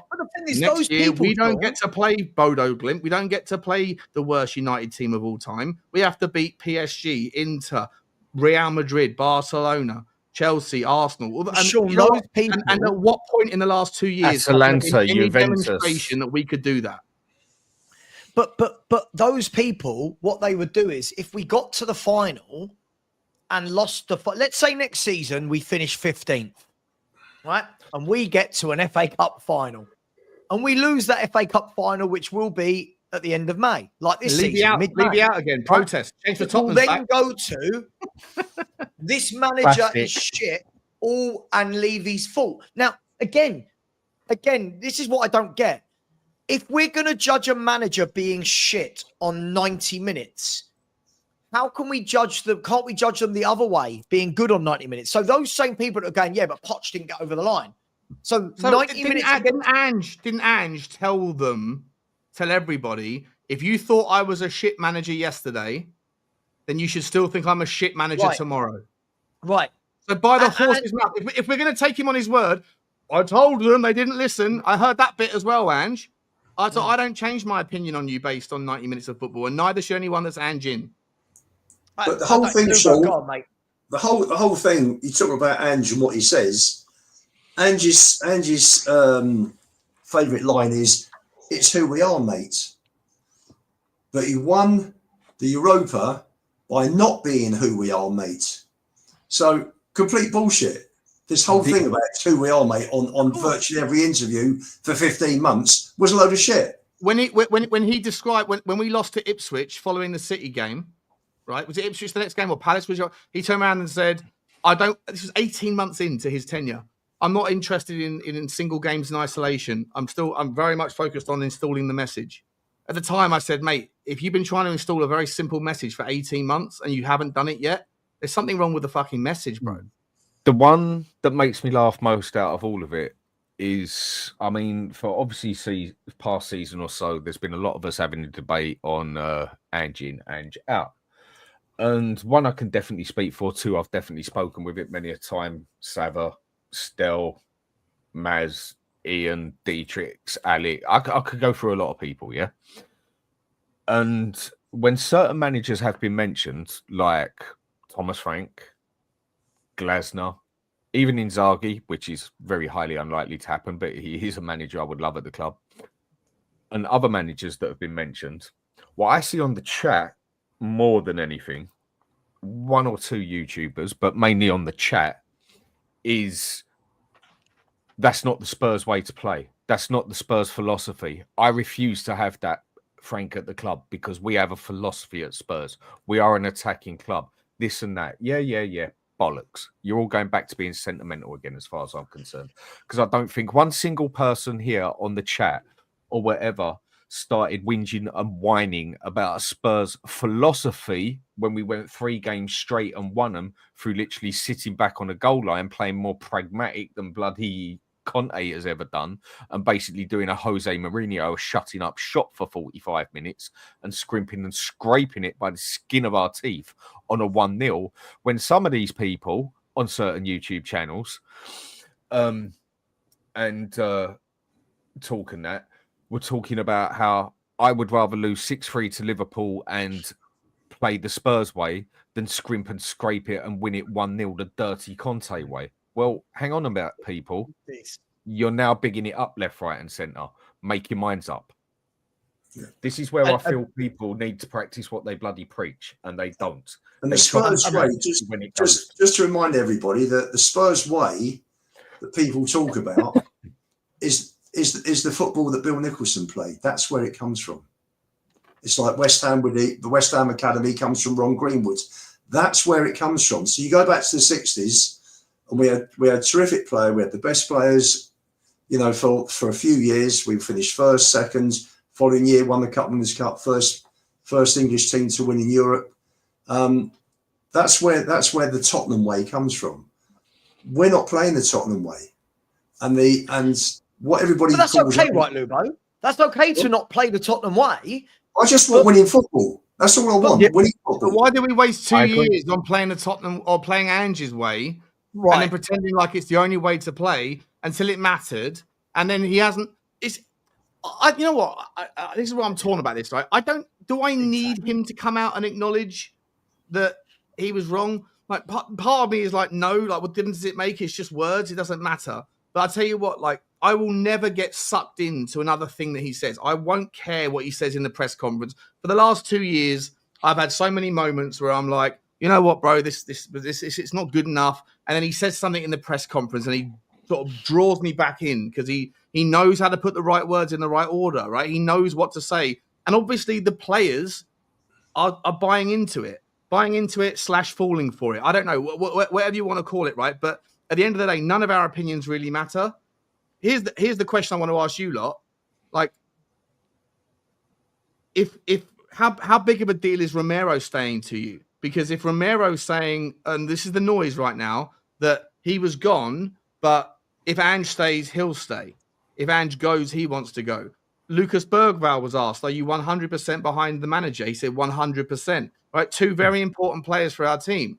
So I'm sitting there thinking, like, should we be more on board Ange staying because it increases the likelihood of Romero staying? I was all on board Romero leaving a month ago. Right? Like, if he didn't want to be here, like, I don't want anyone who doesn't want to be here. But if he wants to stay, I'd love to know what your thoughts are. Like, if Romero staying is conditional on Ange staying, then are you more likely to be on board Ange staying? I don't believe that. I don't believe it for a second. Not for a second. Those players don't give a shit. If Ange goes, someone else comes in. They're just saying it then, yeah? If they gave a toss about Ange, they wouldn't have played in a lot of the games the way they did this season. We wouldn't be 17th. You know what? You know what I mean? It's so saying on that, it all is. Saying on that, yeah, I said for quite a while that I think he'd lost at least half the dressing room, yeah, and I still don't think he's got the full dressing room because there's a significant amount of players in there that know they could play a 10 out of 10 for 5 games on the trot, and all of a sudden the other player comes back and baked potato, mate. You're in. See you later. Yeah, but I think Stell made a fair point yesterday when I watched a bit of We Are Tottenham TV. And the point he made, if I remember correctly, tell me if I'm wrong here on how I took this, but basically the majority of the players, when they knew that Ange was basically throwing the season and just going for the Europa Cup, also didn't care, also just thought, yeah, and went along with it basically and switched off in the league. That's basically what he said, if I remember that. Hang on, I could honestly see that being true. But then that's down to the manager. And now I remember 2 games before the Champions League, Europa Cup final, me saying that those 2 games were irrelevant because they didn't mean anything, really. It was only going to get us 15th or 17th, same as that last game was irrelevant and didn't really mean nothing. And it was the cup that matters to save our season. Now, I got slammed by so many people on here saying that every game is irrelevant. Every game counts, no matter what you're doing. You play to win every game. That is a sportsman's mentality. That is a manager's mentality. That is a sport mentality. You haven't got a clue, Dan. You're a loser on this and everything, yeah? Well, I'm sorry. My manager just said that everything was irrelevant as from December in the league. Yeah, but hang on. Can we? Sorry. I think Sean might agree with me on this. I'm not sure. But again, this manager has come out and said now that the league was irrelevant from January, and players like James Maddison are now coming out and saying that from January it was irrelevant. And the fan base is now all running. Even your sentence just there and what you said, Stel, everyone's now running with this narrative that is 100% what happened. I am calling absolute bullshit on this, because in all of those games, all of these fans going, we're going to smash this team today 4-0. Oh, we were unlucky today. We would have won if it wasn't for 1 goal. We would have won if it wasn't for 1 mistake. No one was saying we've thrown the league. No fan was saying from January to May, Spurs have thrown the league. All of a sudden, as we get to the semis and the finals of the Europa League, this narrative comes out that the only reason we've been crap is because of the Europa League run. Now, if that's the way, then one, and don't have a go at the fans like you did last year, what you said about Man City, Arsenal, if that's your stance. And 2, don't tell all the fans that when the players come back from injury, wow. You've set mine off. Lubo, mute. Sorry, set mine off. Hey, Stanley, it's not outside. This is the thing, right, guys?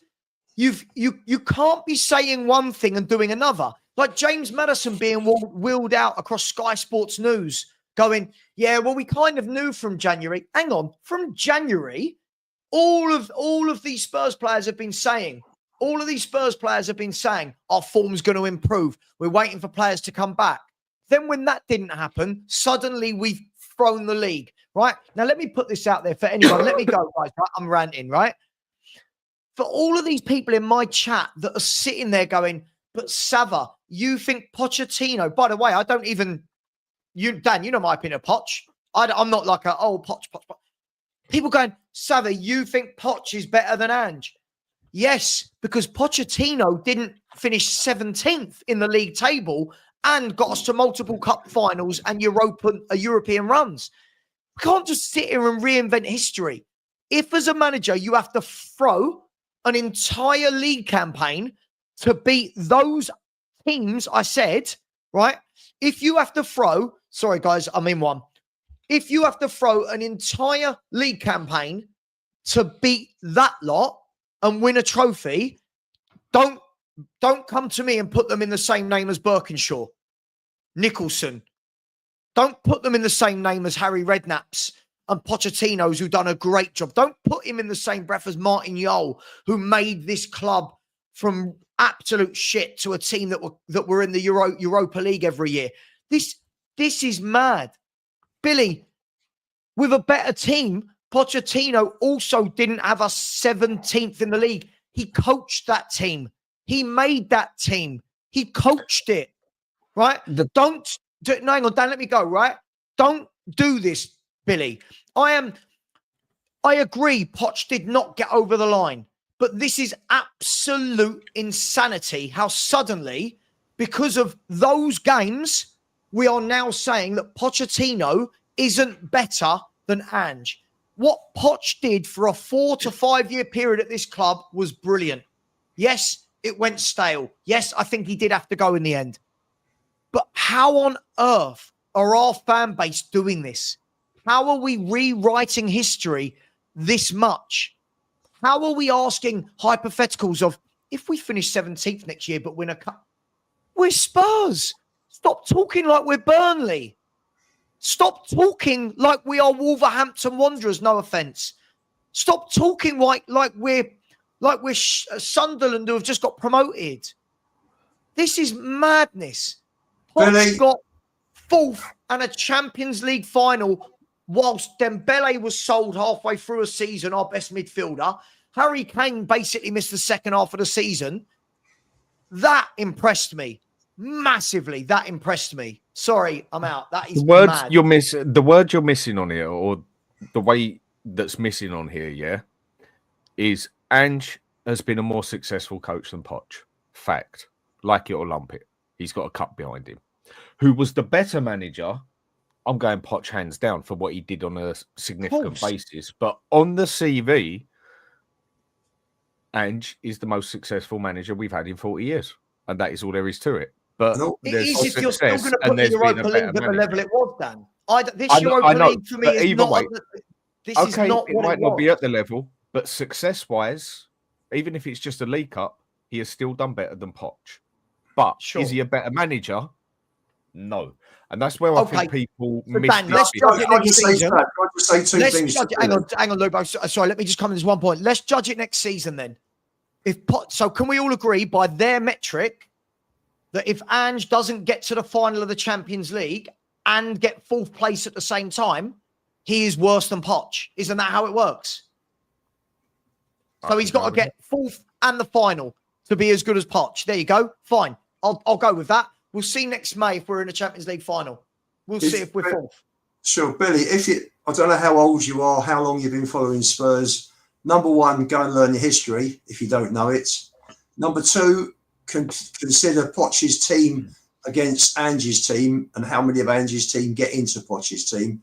And if you're old enough and you were following all the Spurs games during Poch's reign, then how good were they? Oh. How excited were you? We lost 26 games this season. Poch didn't lose that in 4 years, I don't think. Seriously? Come on. Which years? Let's have a look at Poch. Which years was he here? 2000. What was his first one? Through to 18-19 because he was out 12 games into the following season. So in 5 seasons, so 13-14 was his first year, right? 14-15 was his first year. 14-15. So Tottenham Hotspur lost 12, 6, 18, 22, 29. And then how many of the next season did he lose? Yeah, 14. Do you know what I mean? Like, what was it, 6 or 7? 4 or 6. Let's go with 6. He went a season with only losing 4, didn't he? If I remember right. 18, 22, 29, plus the 6 in 18-19. So, plus 13, 11. So Poch lost something like 43 games, right?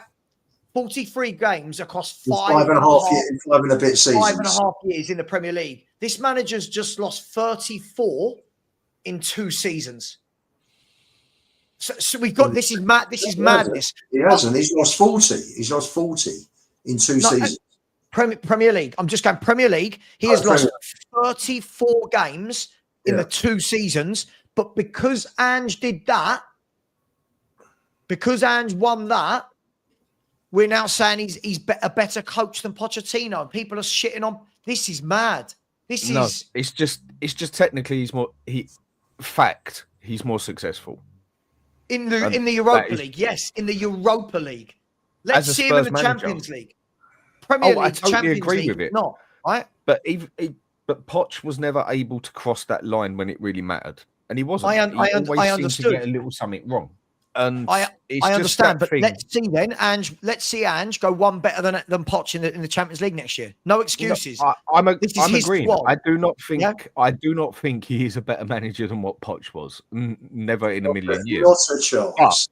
But when it comes to the CV and it comes to the hardcore facts, you can say how great Poch was, but he got us nothing, and you can say how poor Ange is, but he got us a bloody cup. It's that word of success. And who is better? Technically, Ange is more successful, but for me, Poch is a better manager all day long. then next year he needs to get to the final of the Champions League and finish in the top 4 of the Premier League to show that he can. See, the difference for me, Dan, is when we talk about success, we've got to caveat it with the fact that Pochettino never threw an entire league season to win that trophy. Pochettino was fighting. Hang on. Pochettino was fighting on all fronts, right? So Pochettino's managed that Champions League run whilst getting top 4 in the Premier League. Now, I'm going to clip comments like this, guys, and say, fine. So whatever manager comes into this club, guys, just remember, league defeats don't matter.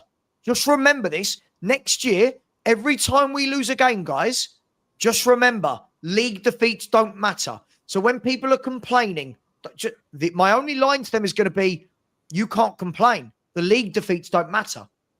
Oh, why did Ange pick that team today in the league? Doesn't matter. The league doesn't matter. So let's not play in the Premier League, guys. Let's just play in the Cups. It's mental. The thing is, in 5 years' time, people in general, I would say, are going to sit back and say, 2025, we won the Europa Cup. And they're not going to think about the 22 defeats. No. And it's understandable. If you was to give me, I was that desperate to win a cup as well, whatever, same as the rest of us, it's going to be remembered for the fact that Ange won the Europa Cup. And even if Ange gets us to 16th next season and then he gets the sack and we win nothing, he's still going to always be remembered for 25. He won that Europa Cup. People ain't going to think about the league. Sure. But it's back to that point of what I said now. I still personally think, and some people I've asked have admitted it, and others have said no, they'd rather go for it, is if this was a League Cup that he had won and finished 17th, I very much doubt you'd have the same amount of people saying Ange in. The only reason for me that this gets so spiced up of what he has done, which what he's done was brilliant, but it got us that Champions League. It got us the Cup and the Champions League, both what we wanted. So there's a lot of people out there who were willing to give that up.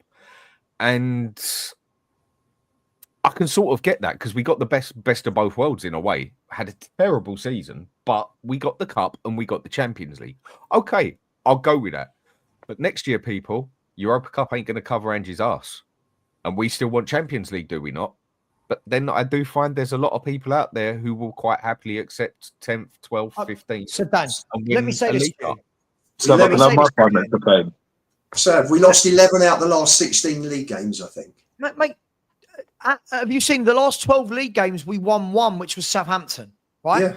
Now, if we're going to say that this is acceptable, every manager that now joins Tottenham Hotspur has to be judged the same way, guys, right? What I don't want is from these Ange in fans, when Ange goes, because he won't be here forever, when he goes, whether it's this year, next year, 5 years, the next manager that comes in, when that manager loses games, keep the same energy. Is that fair? Keep the same energy. Yeah. Well, the league don't matter. The games don't matter. What I'll say is this, the last thing, and I'll bring in box office, right? For these people that are talking about Poch had a better team, I really think these people need to go and do some research on what Poch picked up when he joined Tottenham Hotspur. I think people really need to understand what a coaching job this man done. I think they need to understand how he took a team that was absolutely terrible and through his coaching, turned them into one of the most respected teams in Europe. And now we're literally just belittling the man. So next season, show me. I'll tell you what, the Billies, the Reeseys, show me. If your guy next year, if your guy doesn't finish fourth and at least get to the Champions League final, I'm going to be saying to you, why? Why? But when you're saying, I couldn't give a toss about the Champions League, well, why have we bothered winning a trophy then that gets you into it? Why would you not care about the Champions League? Why are you happy you're in it? Can I just have my 5 minutes of fame? Can I just have my 5 minutes of fame? Can I just make my 5 minutes of fame? Because I just need to bunch some things. Because for me, right, the fact, I think Sean's absolutely spot on. He should never get used to the fact that I'm agreeing with him on this one, but I seem to be agreeing with him a lot. These Alex, just get to the point. Get to the point. Yeah. Let me give it. I only have 2 seconds. 2 seconds. Right? Yeah, but you give us this whole preamble of don't agree, Sean, this, but just say your football point. Yeah. Well, basically, right. I think he's absolutely spot on when he says that, because if you really believe in Ange, why are you only giving him 10 games? It makes absolutely no sense. Agreed. Because for me, right, you're giving him 10 games. Well, when you're giving him 10 games, when those 10 games have gone, all the managers would have gone by now. So all the good managers that you could have employed at that time, which is what point I've been making since this whole debacle, since we won the Europa League. I'm saying I want Ange out, but people are telling me to smile, like you, Savva. You know what I mean? So it's not the only one. You're the only one getting it. I get it all. I've had it one other show as well, a couple of other shows, right? Right? You're missing out on managers, right? Then, because we won Europa League, which is I gave him credit. That's all he's going to get from me, right? So now we're disapproving all these managers that we've had in the past, like Pochettino and Harry Redknapp and Martin Jol. And I'm not being funny, especially with Pochettino. I don't even want to talk about Pochettino, so we should be moving on anyway. But no, it's not that we're not moving on, Alex. It's not that we're not moving on. I think that what's happened is, like, we've done what we normally do. When we get something nice, what we have to do is belittle something else to make it nice. Like, I don't know why Ange lifting that trophy suddenly means that Poch needs to be getting all the hate that he's getting. What he did for this club for 4 or 5 years before it all went sour was nothing short of a miracle. He saved us. And now we're hearing that he's crap because he couldn't win. I mean, how many years was Poch in the Champions League? 3? Well, Poch was in the Champions League, and he was. I think people completely forget he was at Wembley for 2 years. He wasn't. He wasn't at Wembley. You know what I mean? You know, yeah, he made the mistakes. Pardon? Andrew's had more money in 2 seasons than Poch had in 5.5. Well, he's had it easy because of Pochettino, right? He turned water into wine with certain players that I didn't even rate. I never thought Harry Kane was going to turn into Harry Kane. I wasn't that bothered about Dele Alli. I thought Eriksen was up and down. Agree. Yeah, Alderweireld and Vertonghen were very good. Lloris, I thought, okay, we'll see what happens. Walker and Rose were mediocre. I mean, he had second-rate defender. I forgot his name now. That came in for Alderweireld one season. Sanchez. Kevin Vimy. The thing that he done with Dembele. Dembele was fighting with bloody was it Adebayo, Harry Redknapp. Some of the stuff that he was doing. Alex, when they're saying Poch had a better team, Poch coached. Do you know, that's what I'm saying. Seven of Poch's famous 11, if you will, were at the club when he arrived. He coached them. That's what I'm trying to say. Alex. Walker, Rose, Dembele, Ali, Eriksen, Dyer, Kane. These players weren't what Poch turned them into when he arrived. He coached them. And just made our players worse. And like I said on my channel, Mr. Box Office TV, which I've done a big live show on it on my own, by the way. Yeah, right. Okay. I said, you know what I mean? This guy, I didn't even like Pochettino. at the start. Right, but he persuaded me. Harry Winks and bloody Sissoko. This man got to a Champions League final with Winks and Sissoko in a midfield. And playing 2 games a week as well, by the way. 2 games a week as well. Which is this man complains about. I'm sorry, Savva. I'm sorry. This is why I want this guy gone, because the excuses for this manager, and it's emotional now, yeah? And you made it, well, okay. You made a good point, which I'm not going to go into because you made it to your personal situation, right? You said that, you know, when you had somebody that was, you had a business, you had somebody that was working for your business, right? Okay. He wasn't doing well over the year, right? Okay. And then you were looking to sack him, but because he bring in a big deal, he thought he had a chance of staying in his job, but you ended up letting him go. But because of the whole thing, because of the he didn't hit his targets the whole year, You had to let him go because he's not making money for the business, and that's it. This is what it's about. Business. It's about business, and business is not emotional, right? It's not personal. It's business. You know what I mean? That's it. Simple. Even Mr. Box Office knows that. You know what I mean? Oh yeah, I've got a bit of business acumen in there. Yeah. I don't go personal. That's the point. But the point I'm making is that we're just being emotional about our decision here. And if Daniel Levy decides to keep this manager, he's done it emotionally, and that's the wrong way of making business decisions. Right. I'm sorry, but Alex, that is what people. Again, this is what I have an issue with. Yeah, I mean, 2 points I'll make here quickly. So, cups. People are happy with 15th and cups because cups are more important. Some aren't. It's each their own. Whatever turns you on at the end of the day, yeah? It's an opinion and everyone's entitled to whatever turns them on at the end of the day. Right, let's say next season, Levy says, I need that Champions League and I don't give a monkey's how you're doing it. We need that Champions League. There's only 2 ways he does it. Top 4 or 5 and win the Champions League. So what all of a sudden happens if Ange throws the cups to get in the top 4?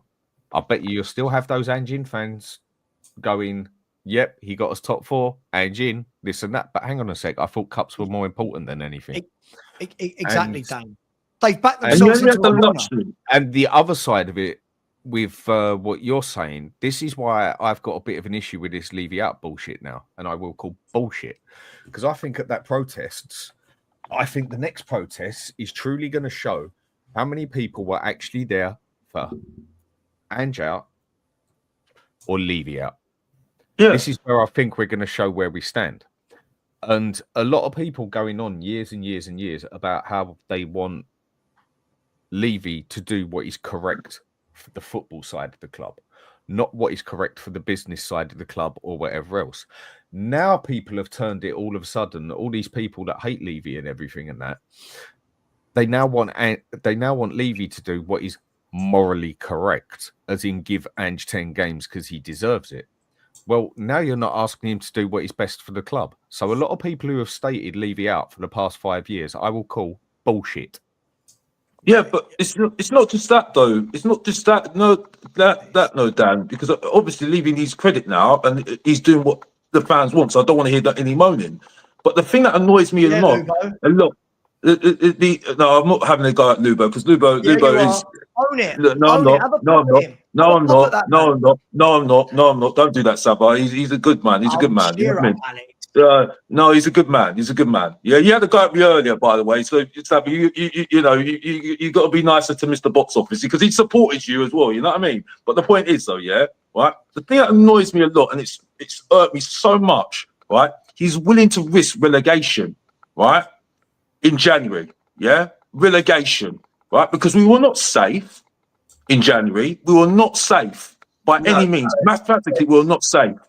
Right, and he says, "Well, we're just going to dismiss the league," and it's confirmed by Maddison, by the way. It's confirmed by Maddison. So for me, that is disgusting. Confirmed by Maddison. You mean Maddison's being told by the club what to say? Well, that's his words, Savva. I'm sorry, but I'm going to go based on his words. Yeah, but Alex. When we're saying this, no player, right? Not one Tottenham Hotspur player this year, this week since the final, is going to come out and say what they actually think. Not one Spurs player is going to come out and say, "Yeah, Ange needs to leave." When they ask these players, go, "So a lot of talk about Ange. Do you want him to stay?" Can you imagine if one of the Spurs players turned around and went, "Thanks for winning the trophy"? No, I'm not saying that, but Savva, no, I know, but when we say even Maddison said it, and Romero's saying 3 weeks ago, Romero's on TV talking about wanting to play in La Liga, right? 3 weeks later, he's talking about we need to continue this path together. Like, I don't. No, but my point is, but my point is, though, Savva, is that he said that they sensed that he dismissed the league in January, right? What my point is, yeah, whether we were at risk of getting relegated or not, the teams were bad enough. But he had the luxury, right, of dismissing the league because we weren't threatened with relegation, right? When really, right, he should be pushing himself to at least get to 40 points, because that is disgusting for a club of Tottenham Hotspur's size to be 17th, 38 points. Right? And really, because he had the luxury, because the team was so bad in the bottom three, that's why we weren't fighting relegation. And if any of us seem like any of their sort, right, he wouldn't have that luxury. You see, so he's taking the mick. He's taking absolute mick. Also, right? The end of Jan thing was bullshit, because we won 3 games in February. We beat Brentford. Lubo, I've literally just pulled it up. Yes. We beat Brentford, Man United, and Ipswich. So when we beat Ipswich on the 22nd of Feb, we were, 16, 18 points clear. And if Madders and all that knew this, then why was Madders sitting on the halfway line moaning to Son when you could see it clear as day? In Holland. That's right. He turned around and he said, same shit every game.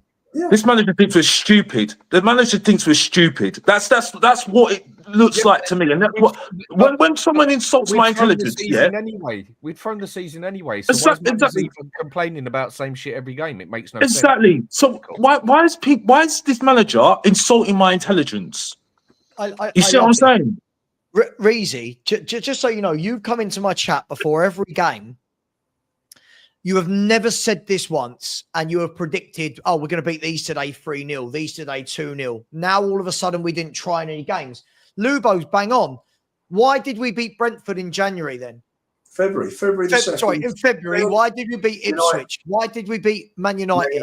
Why did we beat Brentford 2-0 with that really gutsy, hard-working display? Right? If the league didn't matter, why did those 3 games get won? Why did we only narrowly lose in February to Man City 1-0, which was actually not a bad performance from us, if I remember. We actually played quite well in that, especially in the second half. So what we're saying is when we win games, it's all good. When we lose, we weren't trying. This is so disingenuous. It's unreal. You see, what he's forgotten, Ange, is that when we played Elfsborg, I've just checked the programme, we were 8 points above Wolves, who were in the bottom 3 at the time. So is he going to seriously risk relegation? Only 8 points. It's not that much. And Wolves overtook us. It was just that Leicester and Ipswich were so poor. Southampton were gone from day one pretty much. So it's all crap. It's all nonsense. It's just all nonsense. This is why when people say smile, right, I'm just saying, you taking the mick. Are you taking the mick? This is why I said to you, Savva, like, you're not the only one that gets this, bro. You're not the only one that gets it. You know what I mean? It's just, you're a season ticket holder. Do you want your money back then for all the games then that we threw in the league? Well, if he's talking about money since Feb, then I've probably done $1,000 then in all the home and away games. Okay, so Lubo needs his grand back. Who's going to give him his grand back? It's easy for us to see. 58,000.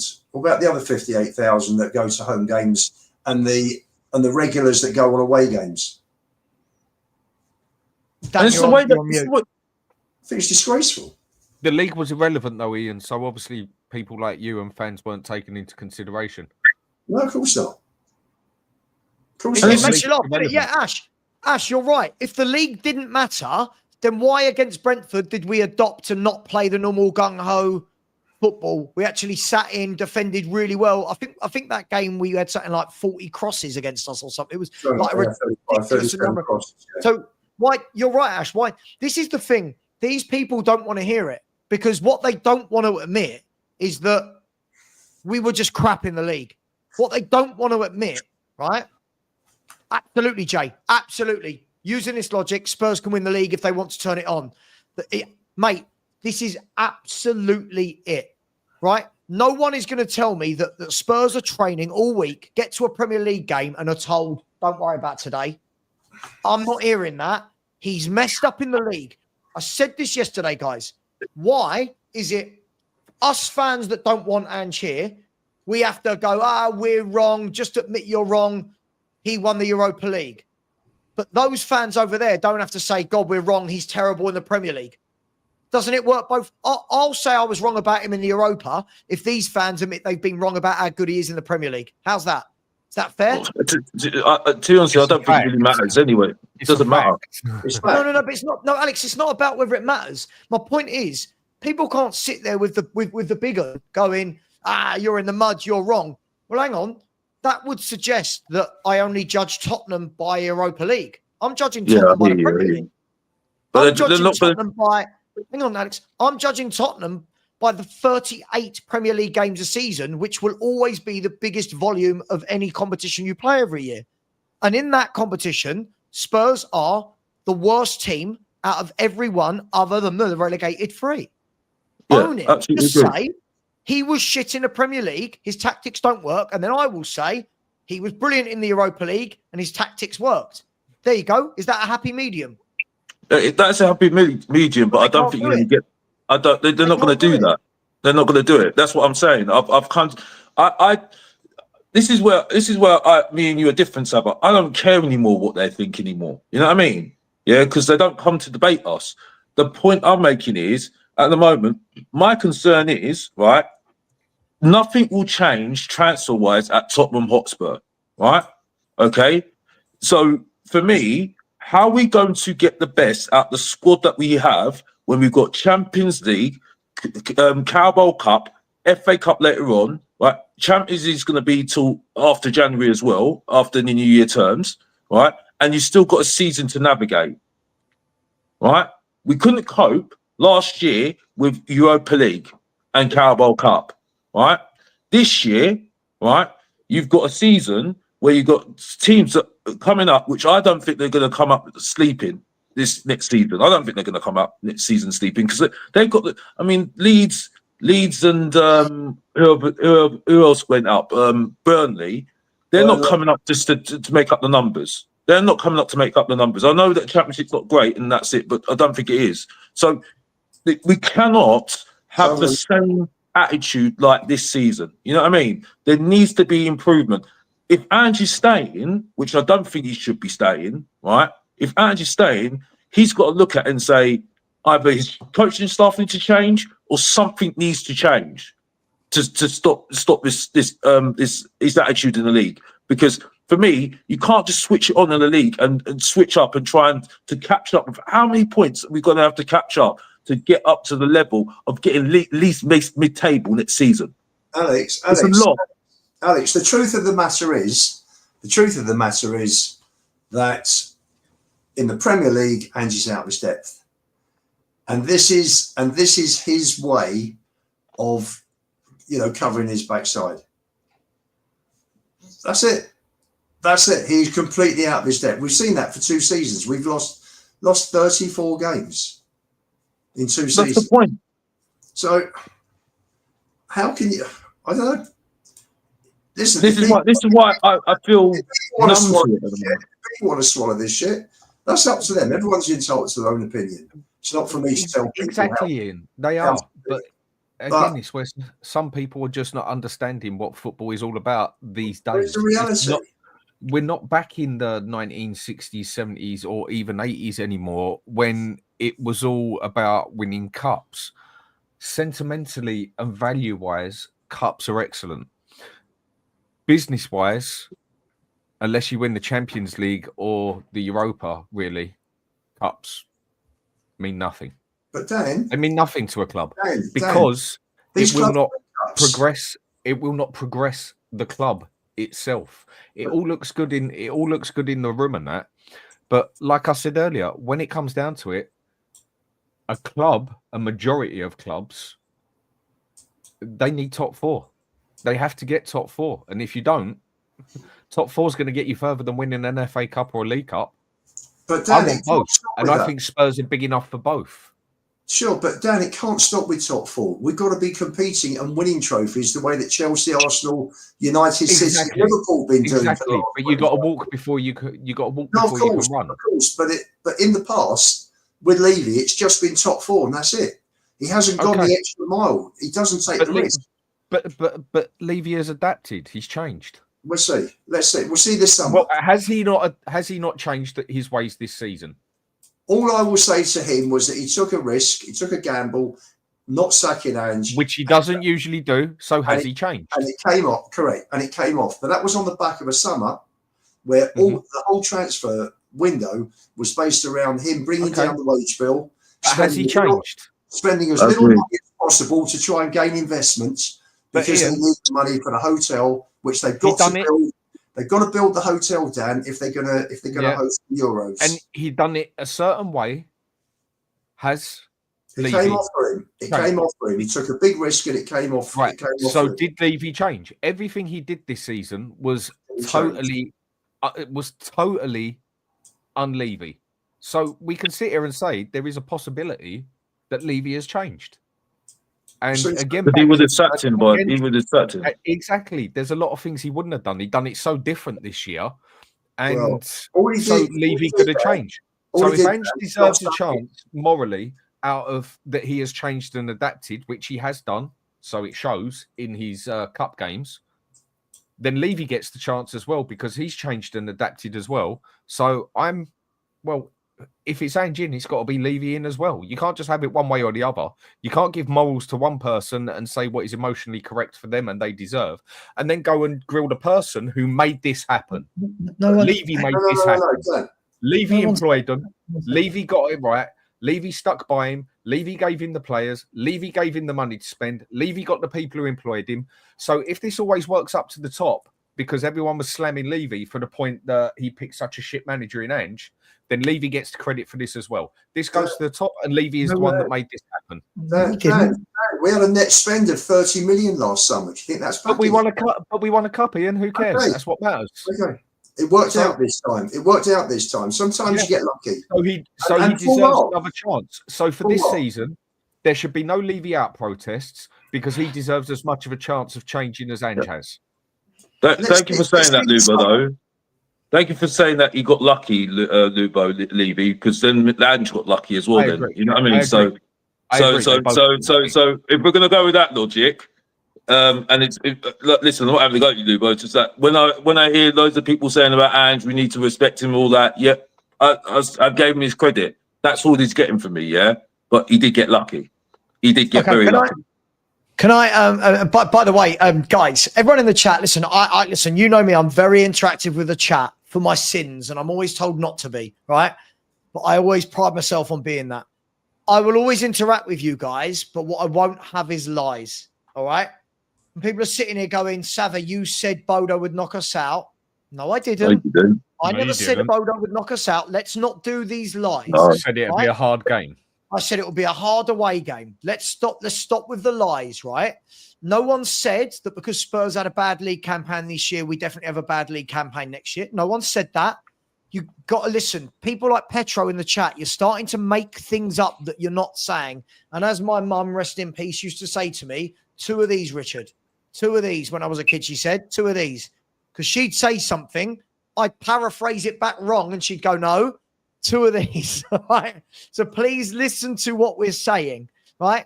I need to do some super chats, and then I want to talk about Leroy Sane and end up the show. Thank you, Mark. From the knockout stages, hands up, beginning of the season, I said no chance we win this Europa League. I was wrong. From the knockout stages, when I saw it, I said avoid Lazio, no excuses. Yes, I made Bilbao favourites. And then when Bilbao were knocked out, no excuses, like 0 excuses. You've got no excuses. We're playing a team. We've played 3 times. We know how to beat them. Let me go to some super chats really quickly. Phil P, big up to you, my man. Hope you're well. One of the best looking Phils I know. I said Savva and Danny equal Sargalouts. I mean, that's one of your worst jokes, Phil. I'll take it, though, because you paid to say it. But that's one of your worst ones. Big up to you, Phil. Hope you're well.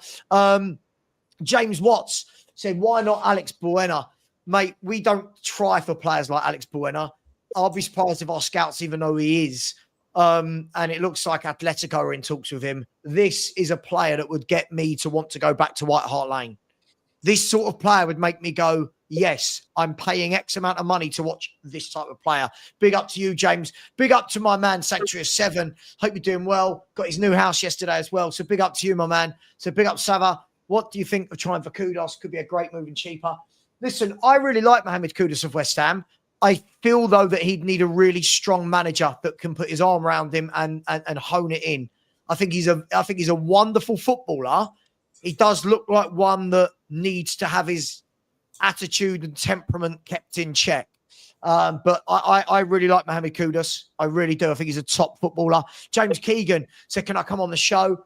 When I'm doing a call-in show tomorrow, James, you can come onto the call-in show. I can't just let everybody on every show. Otherwise, it will be an absolute the Wild West. But big up to you. Thank you very much. Aussie Anchater said, Levy says, let's get back to the top by signing Tell and wasting 34 million repeating same mistakes. Aussie Anchater, this is what I said. Those fans that want Tell will be the same fans that will have a go at Daniel Levy for not buying better players for the manager. Can't have it both ways. You can't just keep buying multiple players in one position. You're going to buy a left winger, buy a Matoma. Yeah? Buy someone of that ilk. Buy a Matoma, someone like that. Big up to you, Aussie Anchater. Big up to Ollie Smith. Said it was being said that whoever loses the cup will be set back about 5 years. Does anyone else think that this will be the case for us regardless? Penguin out. Well, Ollie, Man United, we keep saying they're going to be set back. Man United have signed Cunha. Looks like they're trying to get Mbuemo as well. You know they're going to sign some big players. As far as we're concerned, Levy said, we want to be at the top. Show us then. Don't buy Kyle Walker-Peters. Don't buy Matisse Tells. Yeah, don't buy these players. Go and show us. Big up to you, Ollie. I appreciate that. Big up to Rob Brown with a super sticker. Thank you, Rob. Always very generous to me. Thank you. Doesn't go unnoticed. Much appreciated. Mr. Pox Office. There he is, Alex. Said success is a relative term, but by which parameters? This season was an anomaly that's not sustainable. Logic over semantics. Poch lifted us. Context. Mr. Pox Office, absolutely. When people are telling me there is no context other than winning and losing, Lubo has said this all along since the final win. Brilliant that we've won it, but this is the anomaly. Teams don't play this badly and win trophies every year. That's not sustainable. We can't aim for 15th to 17th because we might win a trophy. Big up to you. Really appreciate that. Aussie Anchater said, if the league doesn't matter, why didn't he play the youth? Right. Again, we're throwing the league. If we're throwing the league, why has a JE not got 10 league appearances on the right-hand side? If we're throwing the league, yeah, why wasn't Michael Moore playing? Why has Mikey Moore not played the last 10 games of the season? If we're throwing the league, why has Williams Barnett not played? If we're throwing the league, why has Kinski not played the last 10 league games and Vicario has? Yeah, it's so disingenuous. Big up to you, my man. Thank you very much. Phil Coys, big up to you, Phil. All the love in the world. Not as good looking as the other Phil, but, still much love. Thank you very much for the super sticker. Really appreciate you. Nicholas Nichols, we're going to talk about this now and then I will end the show in 15 minutes. So do the panel think we're already being left behind in the transfer market as we see other clubs already doing their business? And I want that to lead on, guys. I'm going to answer that, Nicholas, so thank you for that. Guys, it does seem like everyone else is already pouncing. We are, though, starting to hear rumours like we have with Leroy Sane. I want to talk about him. Leroy Sane, they're currently, by the way, his agent right now, this makes it sound like I'm an ITK, his agent and the director, Max Erbel at Bayern Munich, are currently in a restaurant talking about this. By the way, I'm not an ITK. Florian Plettenberg's just put a video of the two going into the restaurant. They're talking about Sane. If he's available, what are we saying? I like him, but I like him. I've just watched the highlights of him because we were linked with him. I think if we play him a certain way, I think you can get a lot out of him. But if we're just going to play in these tactics, I do worry because he's very injury prone, from what I've seen. Very injury prone recently, so that's what I worry. That's what I worry about with that one. He played 34 league games this year. I mean, is that injury? Well, he did have a really major injury. I heard. I think I don't know how long ago it was. ACL, what's 30, it? Sorry, 30. Yeah. At one stage, he did have an ACL injury, but he has played, I'd say, 3/4 of the games since he's played at Munich, bar one season, if I remember correctly. But no, it's a good signing. For 8 seasons, he's hit double figures for 8 seasons in a row. No, I'm not saying he's not a bad player. I think he's a good player to have in. He's a good player. Stuff out there. Yeah, he's a good player to have. I just don't think I don't think you're going to see a lot of tracking back. I don't think from him. But for me, he's definitely someone that I would have instead of maybe a Batiste. Yeah, possibly that might be a good option. You know what I mean? Especially someone that's been there, done it, had the T-shirt. So and he's got experience of winning as well. So I think we need to use him better to be utilising him in a better way rather than just stick him on the wing and expect him to just do whatever. You know what I mean? Just give him just stick to our system. I think those sort of players need a little bit more freedom. You get what I'm saying?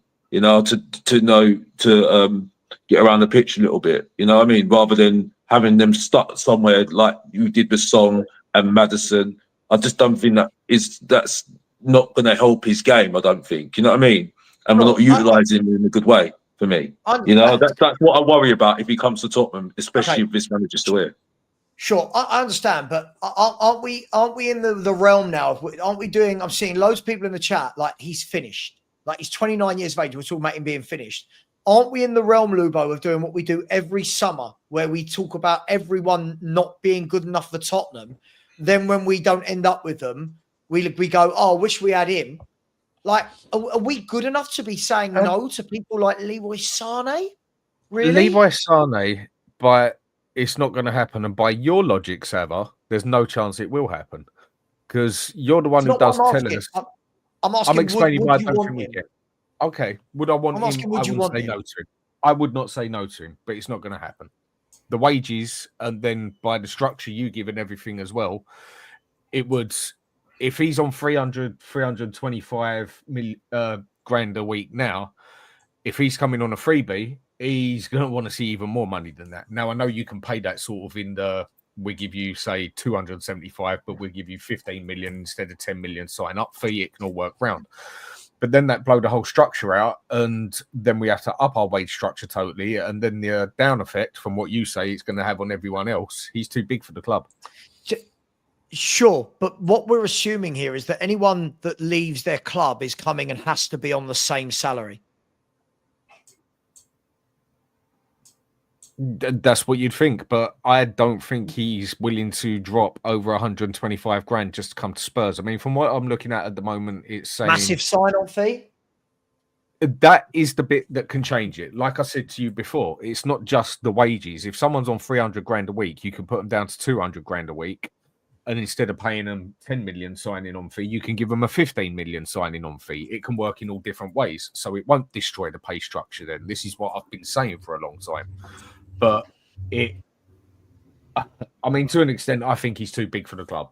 I don't think we would get him out of, he just will not accept the wages unless we give him some massive pay on fee. And I feel there'd be bigger clubs that would necessarily go for him. I think he's a good player. I'd take him all day long. But there is nothing Spurs written about him, i.e. wages, signing on. By the way, he's on £240,000 a week at the moment. He's on 240 right now. So he's. Well, I'm looking at here from Sky. It says he's on 325. He's not. I'm on Capology, which is the official site. He's got 288,000 euros. 288,000 euros, which is £241,000. Which is already significantly more than what we spend, isn't it, in general? But can I ask you then? Yeah, no, of course. Listen, if we're going to have that debate, look, I didn't really want it to be a money conversation, Lubo. I'm just saying, like, from a player perspective, I do feel like we're doing what we normally do. I remember seeing this when we were linked with Rafinha, that people didn't think Rafinha was good. I was told that he's washed and he's not good. I've seen this about 15 times when we've had the opportunity to sign, Dan at Roma. Pardon? Why have I forgotten his name? Roma, playmaker. Why have I forgotten his name? Argentina. Pellegrini. No, Dybala.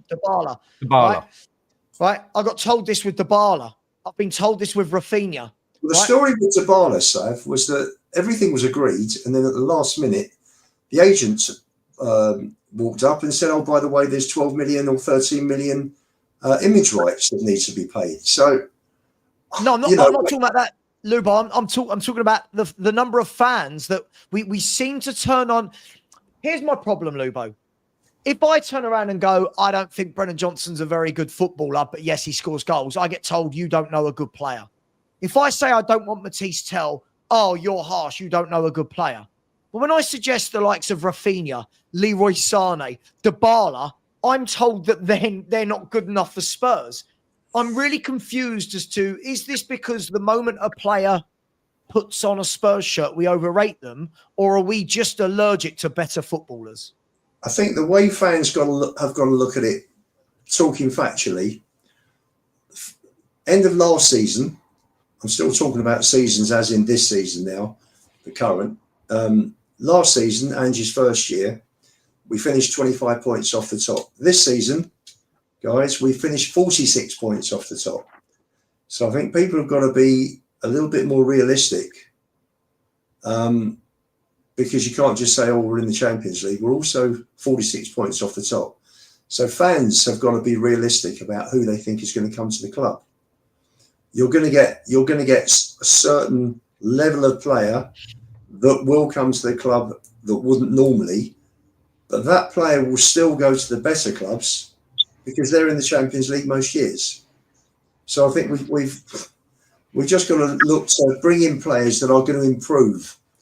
It doesn't have to be, we're not talking about 100% improvement. You could be talking about a 20%, 30% improvement in players coming in and build gradually, because it's been 17 years, unfortunately, and we lost all momentum 6 years ago after the Champions League final. So we've dropped back, we've lost 5 years on a lot of clubs. So we've now got to go and get players. For me, I wouldn't want Sane, I'd want Mbeumo. Go and get Brian Mbeumo. Keep him in London. You've got Champions League football, Brian. You're staying in London. You don't have to. Move your family up north. Stay in London. I would argue basically what you've just said, Ian. Hang on, guys. You know, we were talking about being left behind and clubs doing business. Liverpool have just opened talks with Kirkes.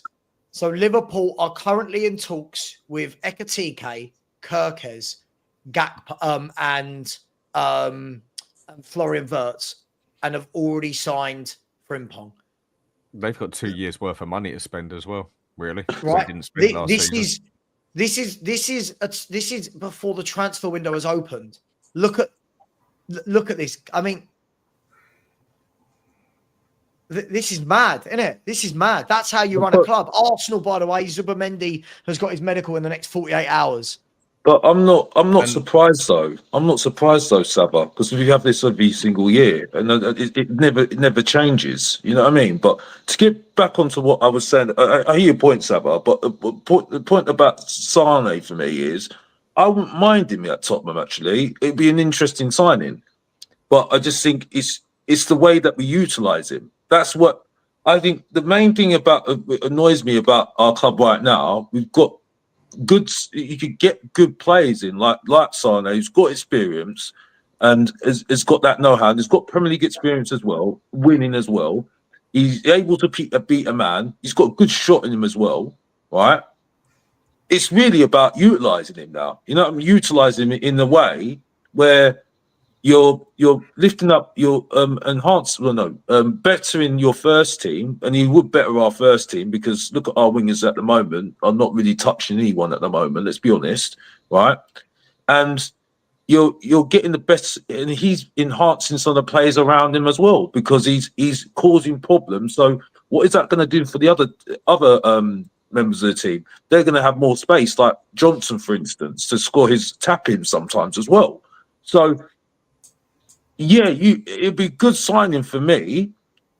I can't believe I'm being positive at the moment. Tip that one, but I am concerned about how we utilise him, because that's where you make a good player a bad player overnight. That's what worries me. You know what I mean, with these signings that we're looking at the moment. So I think my overall thing is, yeah, it will be a very good signing, but I am concerned how we utilise him, because you know what I mean. And Ian, you just basically made me 100% right on what I said earlier, as in where we haven't been in the Champions League, we ain't been able to attract the bigger players. It shows that the Champions League is bigger than the Cups, sadly. Sorry, what? Sorry, what have I missed there? What you mentioned earlier, Ian, about where we haven't been in the Champions League and that recently, and haven't been able to attract and everything else. We've fallen behind. Yeah, what you have basically just said and admitted is that being in the top four and getting in the Champions League is bigger than winning an FA Cup or a League Cup. Sadly, it's not that I want it to be or agree with it, but it is a fact. But I think, the other side to that, Dan, is that the teams that have been getting in the Champions League regularly are winning trophies. So it's not top four or a trophy. They? It's not. Well, look at them, Chelsea. Who? Yeah, it's true. He is right, Dan. Yeah, Liverpool, United, City. Other than Arsenal. Apart from Arsenal, they're winning trophies, aren't they? They're winning trophies, aren't they? So yeah. But this goes down to the conversation of, doesn't it, of trophy. Listen, again, it shouldn't be either or. I don't know why. Have you noticed whenever a Spurs fan asks a question, there's always a caveat. Like there's always would you finish here if it meant this? No.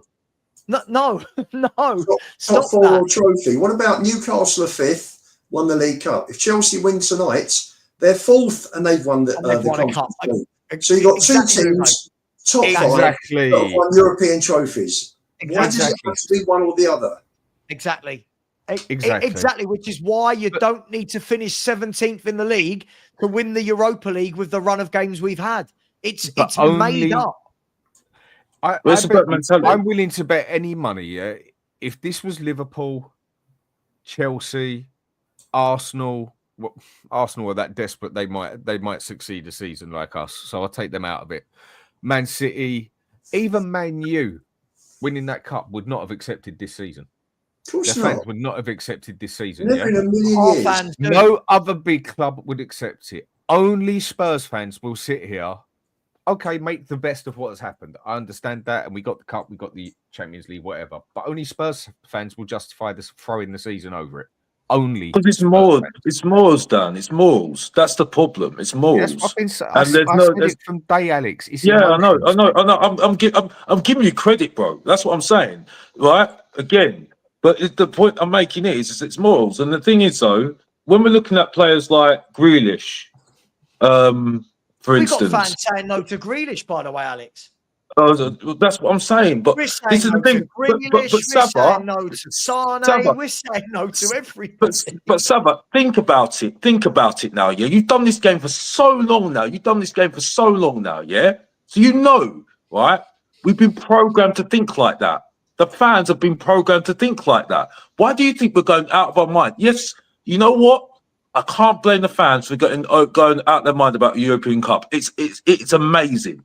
Absolutely amazing. Second best European Cup in Europe. I would go mad as well. But let's be honest here. Dan's absolutely right about the Champions League. And like I say, there's no morals in football. There's no morals in life. Right? There's no morals in life. So why is there going to be morals in football? And why are players going to have morals? They're going to think about the money and think about their image and everything else, and that's it. That goes back to my point, because I want to try and keep on point for Savva, because he's talking about Sane, right? Sane is only going to be going into business for himself, right? So if he's coming to Tottenham, right, he wants to look good. He damn well wants to look good. You know what I mean? He don't want him to look himself look bad. You know what I mean? But hang on, what do you mean, Alex? When you're saying he's going in for business for himself, what does that mean? So what I mean is that a player has always got, if he's going to make his move, he still wants to look good. You know, he don't want to look like he's not. He's making the move for himself, not the club.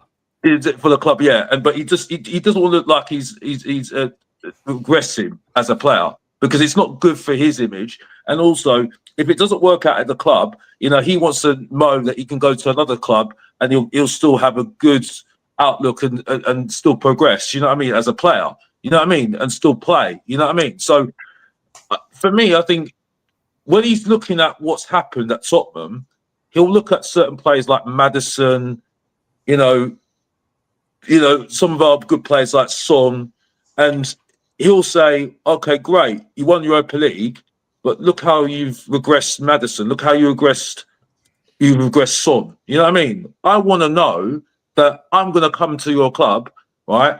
And I'm going to be looking good. You know what I mean? I'm going to progress as a player, and I'm going to help all these players out, Alex, and we're going to get together. I'm just trying to make a point. I'm just trying to make a point. This comes back to what it's World Cup year as well. So players moving have got to be 100% certain they're getting game time. They're moving to the right club. Let's be fair, he would, right? Let's be fair. If Leroy Sane comes to this club, forget wages at the moment. We're just having a chat about the player. If Leroy Sane comes to this club, he's the best forward in the team. I don't care what anyone says. All these people saying he's washed. Listen, can he be hit and miss? Yes. Is he frustrating? Yes. But look at what he'd be up against at Tottenham. He'd be up against Brennan Johnson, right? Odegaard, right? He'd be up against Yang, Moore, Son, who's 33, not look the same for a couple of. This is what makes me laugh.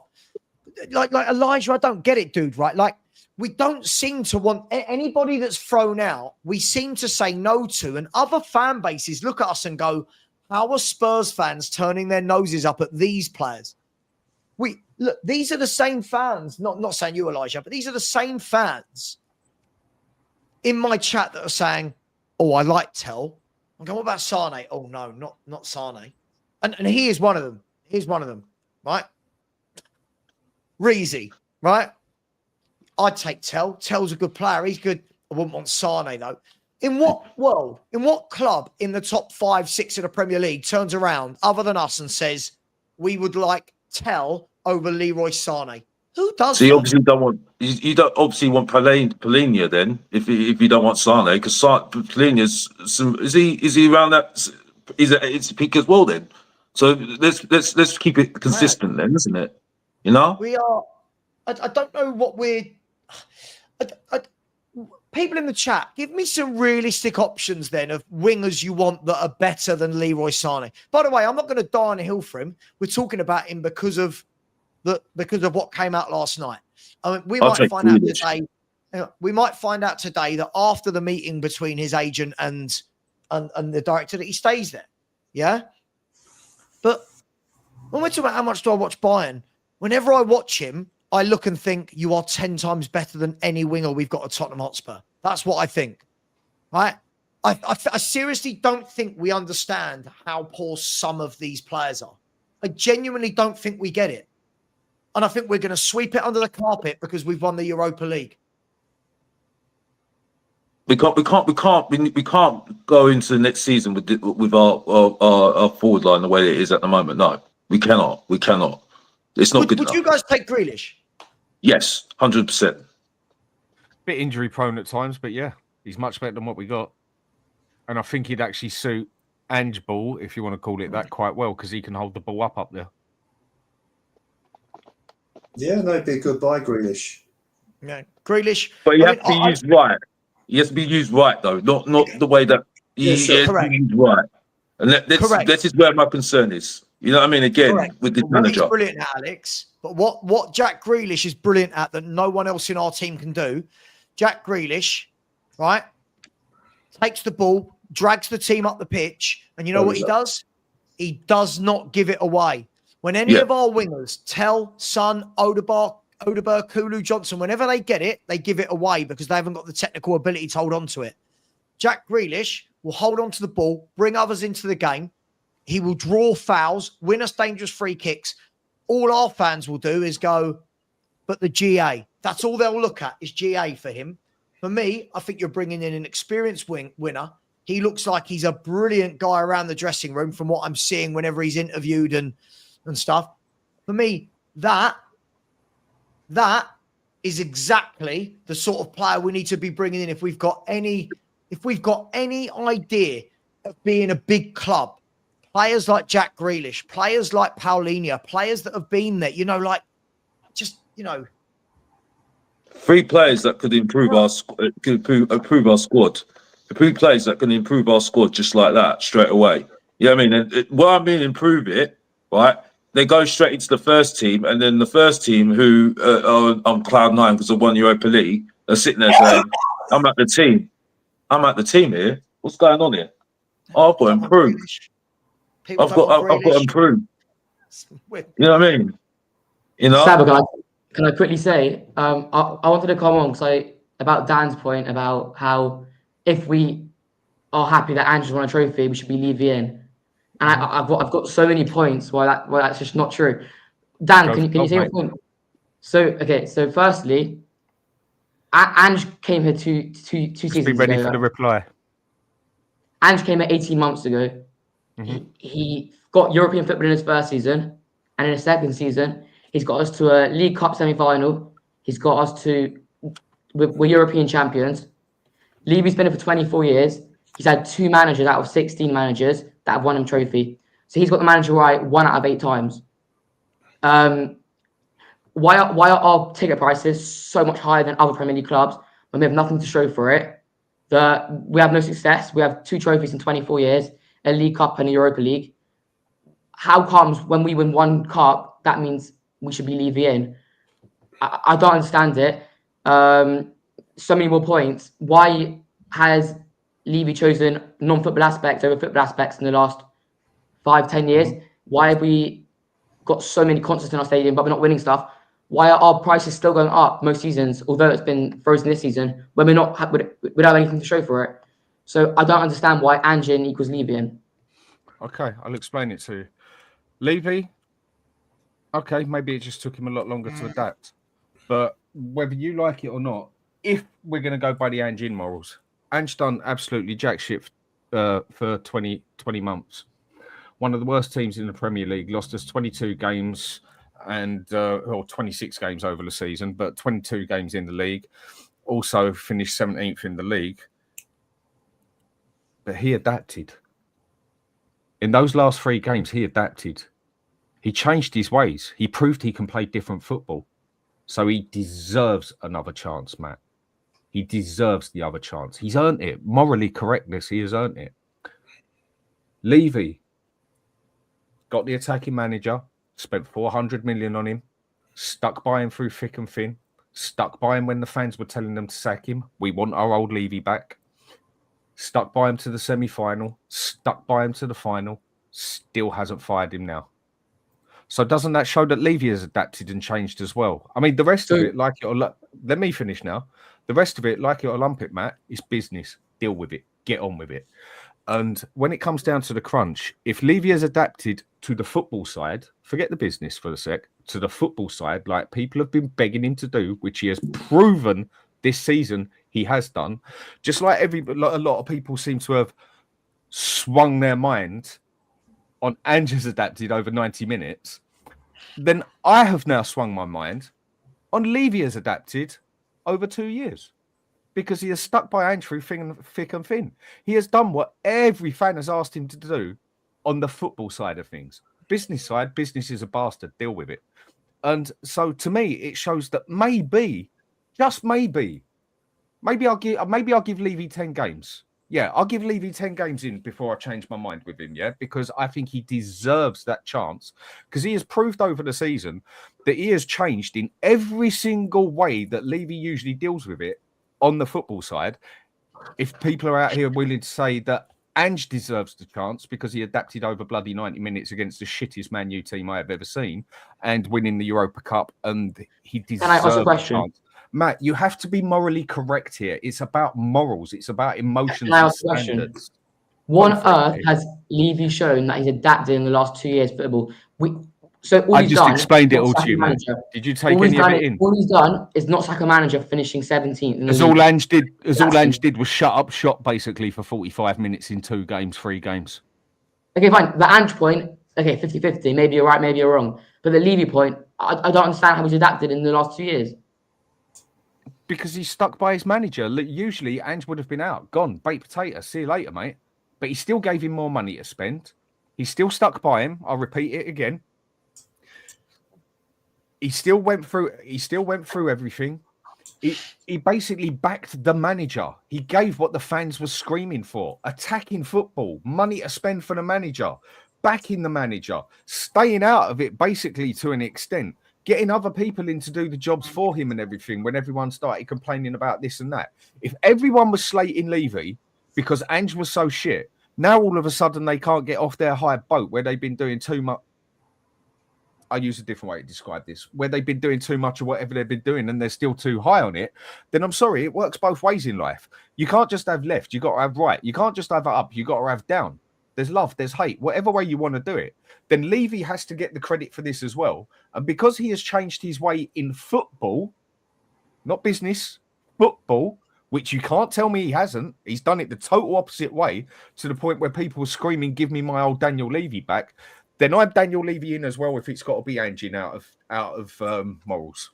But then personally, I believe that you will never Levy out, because if adapting to you means not sacking a manager, I mean, adapting to me means buying players from who's our biggest signing? Richarlison, Solanke, 60 million. Why are we not going to gow big players like Arsenal did? Arsenal got Zubimendi for 60 million. They got because Zubimendi's not coming to Tottenham Hotspur. We have this conversation all the time, Matty. Matty, you listen.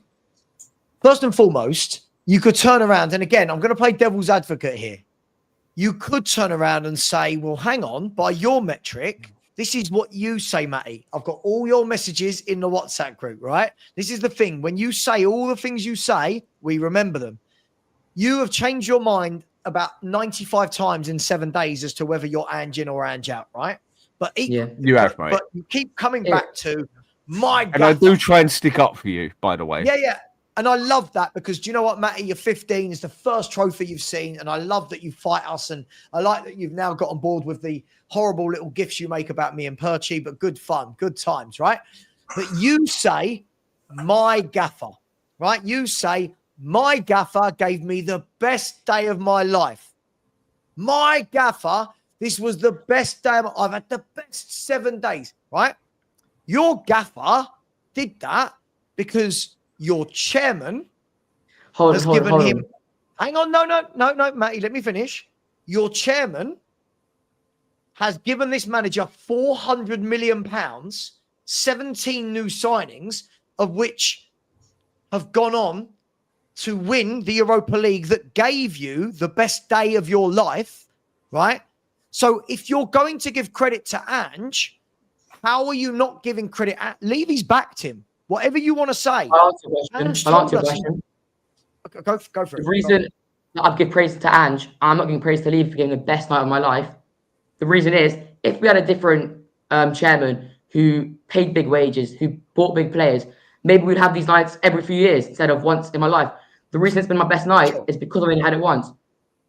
Sure. Okay, so let me ask you a question then. So you're 15, so you were born in what, 90? 90. No, you weren't. 2009. Okay, so since 2009, you have seen Tottenham Hotspur be in finals, right? You've seen us in finals. Yeah. When we lost those finals, were you blaming Pochettino? Were you blaming Mason? Were you blaming Pochettino, or were you blaming Levy? Why did Levy sack Jose Mourinho? No. That wasn't the question, Matt. Matty, I like it when people do this. That wasn't the question. We can talk about that in a minute. Are you blaming Pochettino for losing to Man United on penalties in a final and Liverpool in the Champions League, or are you blaming Levy for those two games? It was Chelsea. Chelsea. Oh, Chelsea. Sorry, God, all these finals. Chelsea in 15, Liverpool in 19, and then you had Mason in 21. Sure. So, are you blaming Poch or Levy? Maybe if Levy backed the players more, bought a bit better players, paid bigger wages for players. But he just bought us good. Matt, he just bought us good enough players.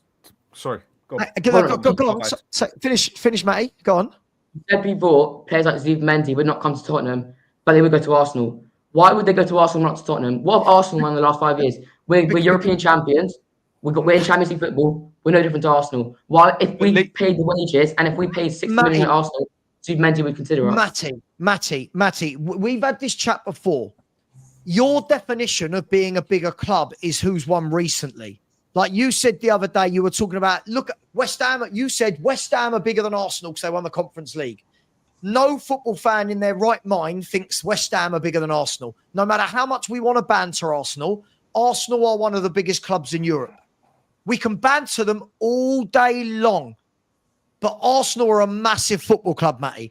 Arsenal are a massive football club that more often than not are in the top 4. More often than not, in the Premier League era, have been winning FA Cups, League Cups, Premier Leagues, right? Now, you're looking purely at 5 years they've not got over the line.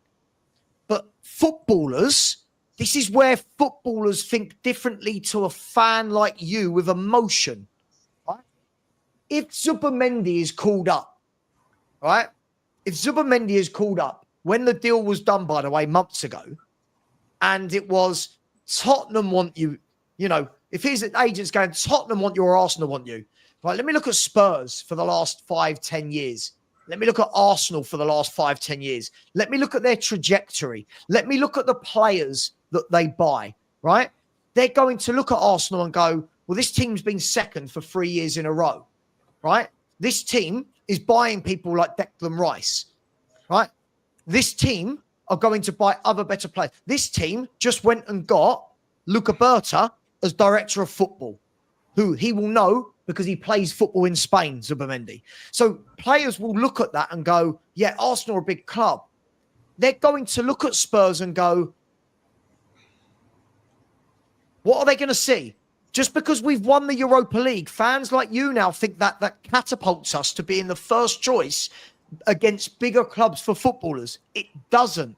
You've got to be, and this is where when me, you, and Stel and all them are having the debate in the chat, and you're all saying, this is what you don't get right, Matty. You're all sitting there saying 15th and a League Cup and an FA Cup is better than the Champions League. Not for the top players that want to join you.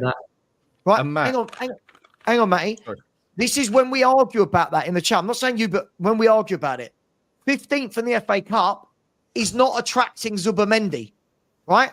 Constantly being in the Champions League and buying top players is attracting Zubimendi. So when you're saying we're no different to Arsenal, we're very different to Arsenal, but this 1 year we've got something to gloat about that they haven't. You've got to look at the bigger picture, because you were telling me the other day when you were saying about Palace versus Man City. Palace have had a better year than Man City because they've won the FA Cup. No footballer is turning down Man City to join Crystal Palace. That's the food chain. Even if that happens for the next 3 years. Yes. And Matty, that's the point chain I'm making to you, yeah, and I'm not an emotional person. I think a lot can vouch for me on that one, yeah. Me one neither. thing that has pissed me off a little bit, yeah. I was Levy out all the way, yeah, for the reasons I was Levy out. But a few people who was always Levy out and preached on why, because it's about football, not business and everything else, yeah. As far as I'm concerned, when I get the reply off of people, he deserves the first 10 games. Well, bollocks. You're not fully behind him then. If Ange's done right this year, then he deserves a season. Not 10 games. Those 10 games might have injuries. It might not go his way. If you are that confident that he can win us a cup, not just you, but anyone who's saying Ange in because he deserves, then you're chatting bullshit, because you're obviously not backing him up if you're only giving him 10 games and you're willing to throw another season. So now people are asking me, who have been saying that they want Levy to do what is correct for the football, not the business, and are now telling me, but Ange deserves to stay. He got us a cup. Yes, the season was shit. Everything else is shit. It's this, but he deserves it. It's morally correct. You're now asking Levy to do what is not correct for the football. You're now asking him to be morally correct. So I will call anybody out on here who preaches at me about Levy out, who now say Ange deserves to be in. I will call you a bullshitter to your face, and I will say everything to Levy out and the protests is bullshit. Anyone with that opinion. Anyone with that opinion of Ange deserves to stay for 10 games out of morals, basically, because he deserves it. I will call this whole protest bullshit and everybody in it bullshit who has that specific belief.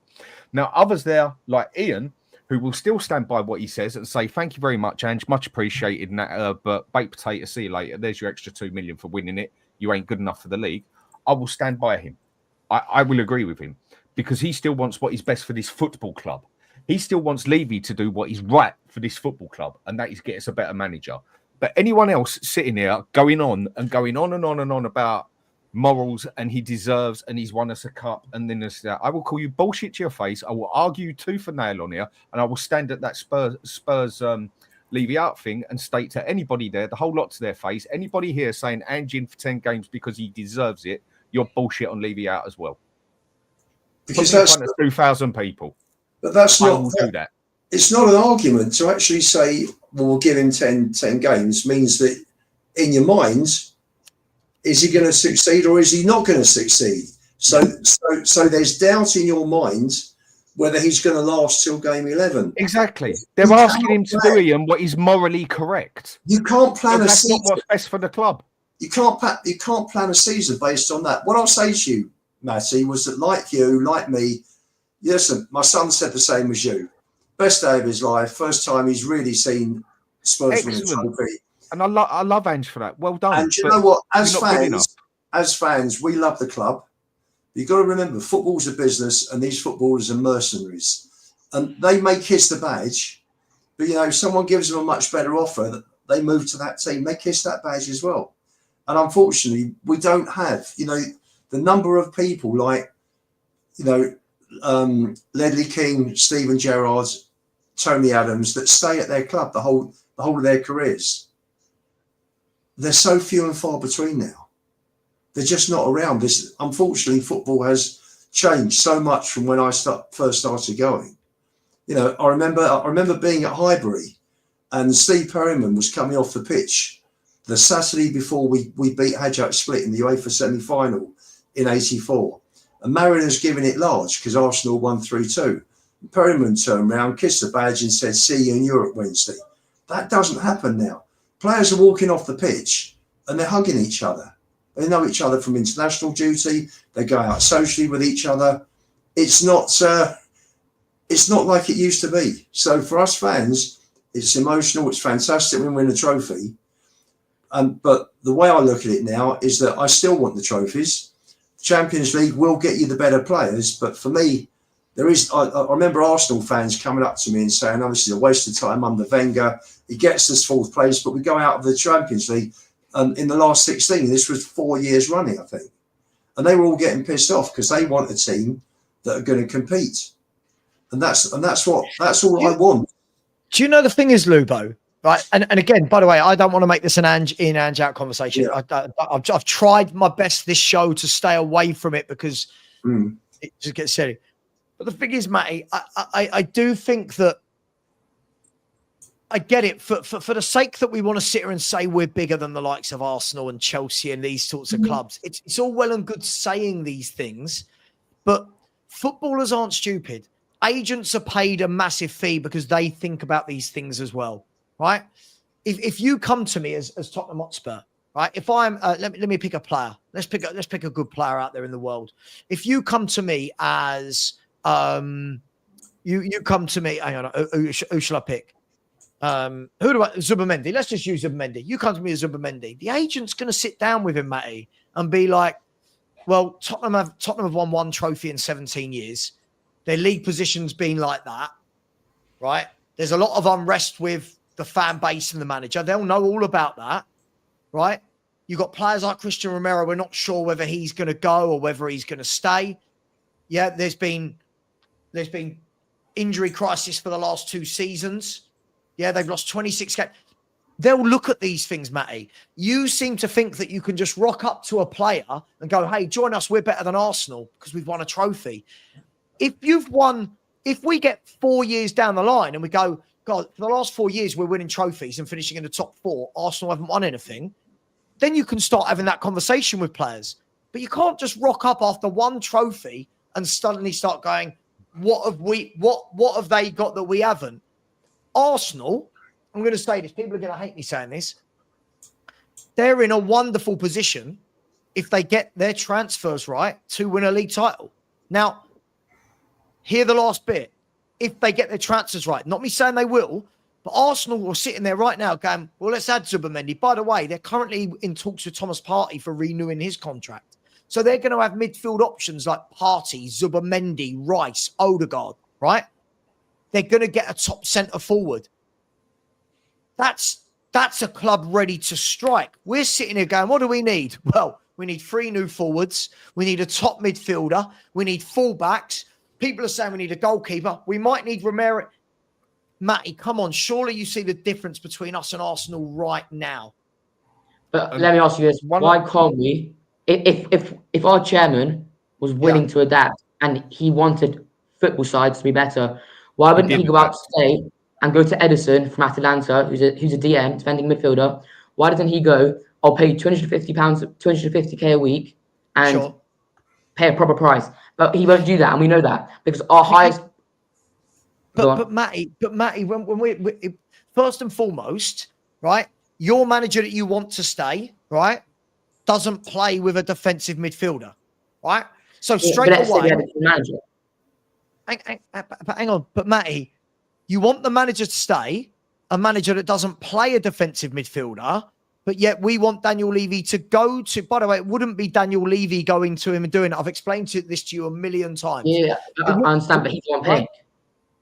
Sure. But first of all, you'd have to have Ange turning around to Daniel Levy and Paratici or whoever's in charge. I don't even know who's in charge at Spurs these days. He would have to turn around and go, I want Edison, right? Then the conversation's going to happen with the agent. We want Edison. Then it's going to be, well, hang on, who else wants Edison, right? It's not just as simple as saying, why doesn't Daniel Levy just turn around and go, here's 250 grand a week to the guy, right? Yes, but he can be willing to pay that money. He never pays that money. Look at our highest earners.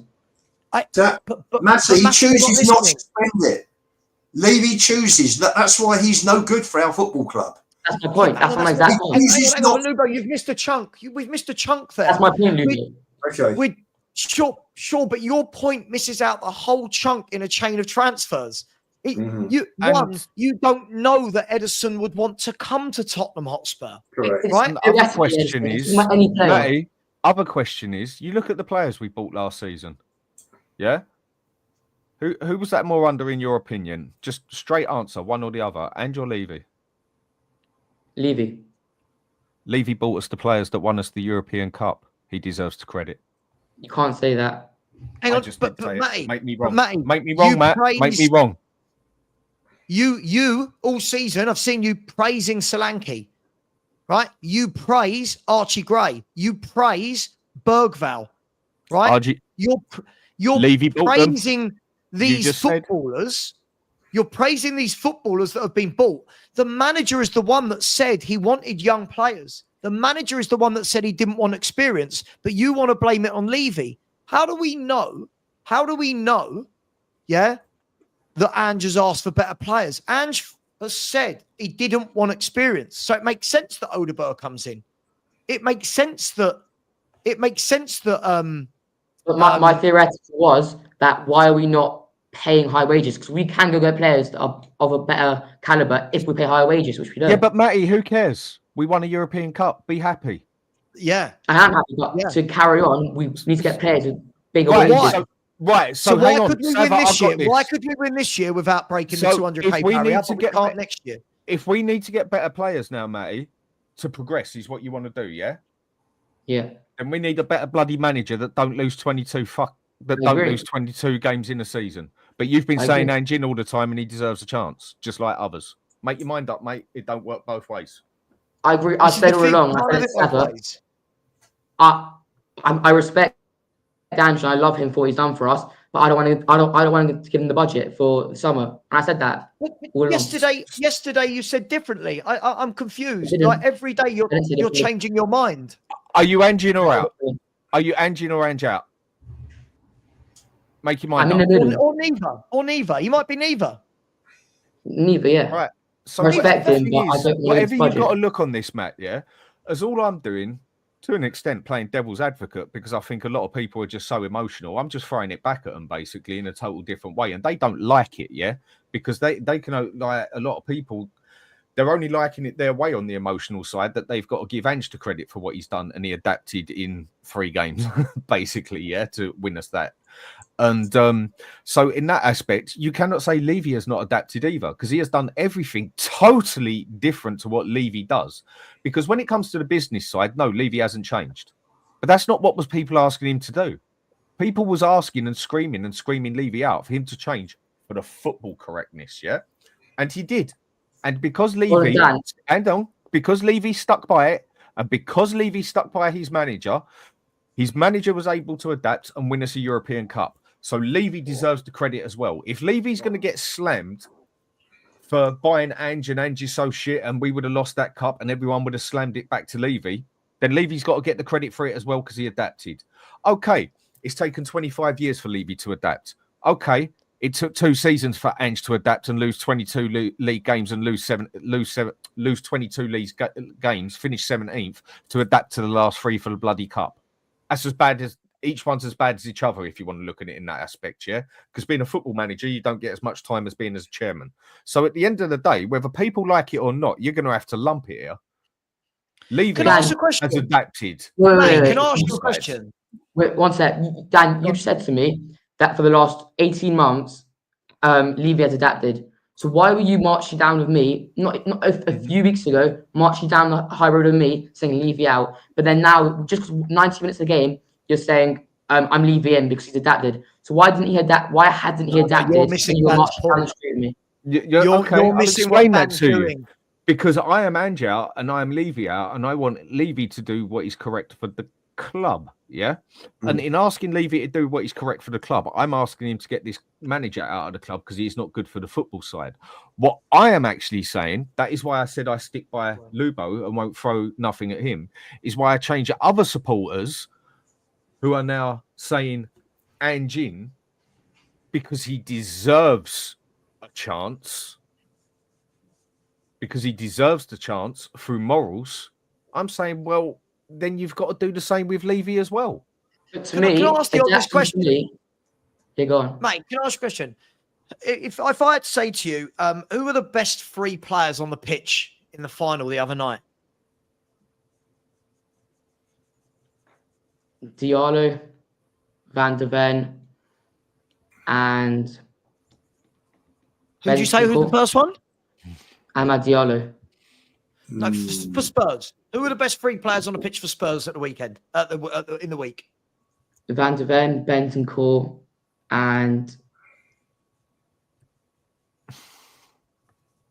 Saar, maybe. You're spot on, Phil Coys. You're spot on. Van de Ven, Romero, and Basuma. I agree with that. But whichever 5 you would give. By the way, there was no wrong answer, Matt. Whatever you gave me, I've got the same answer. Sure. Daniel Levy signed Romero. Daniel Levy signed Mickey van der Ven. Daniel Levy signed Bentancur. Daniel Levy hired Paratici, who signed these footballers. So this is the problem. And what Dan is doing, if Dan will tell me if I'm wrong, and what I am doing, it's not, oh my God, we're suddenly Levy in. But what we're trying to do is go, okay, cool.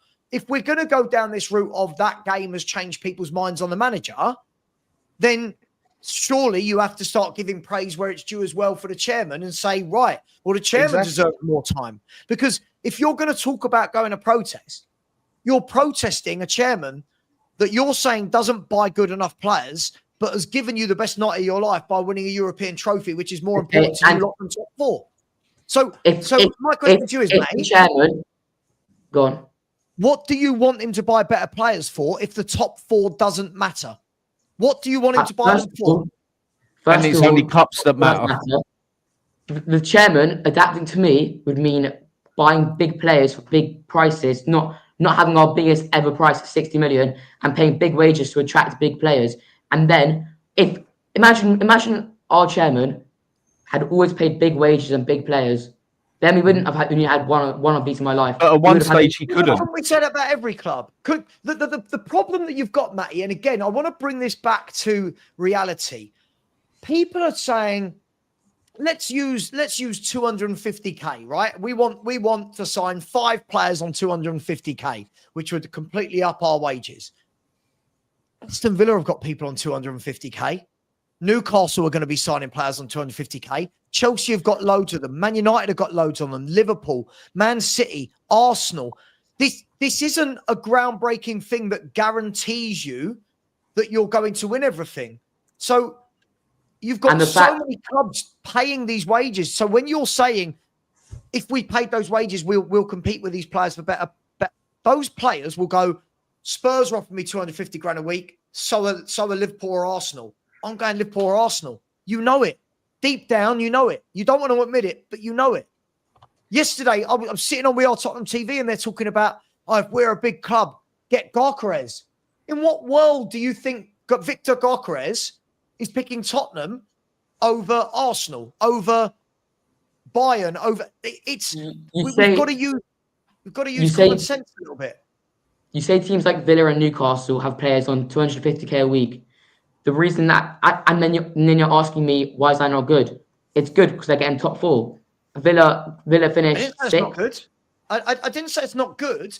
I'm saying to you, Villa are spending 250 grand a week on players, right? They're not even in the top 4 this year.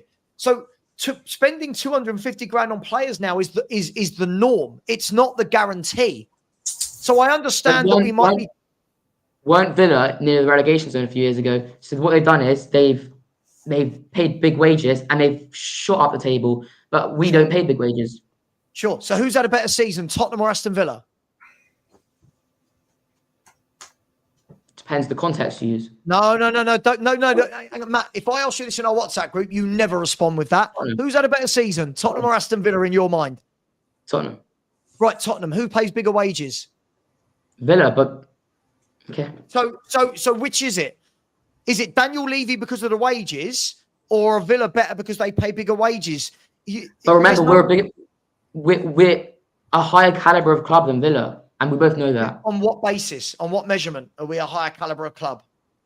Because our whole history is bigger. Historically and financially, but currently at the moment, Villa have the stronger team.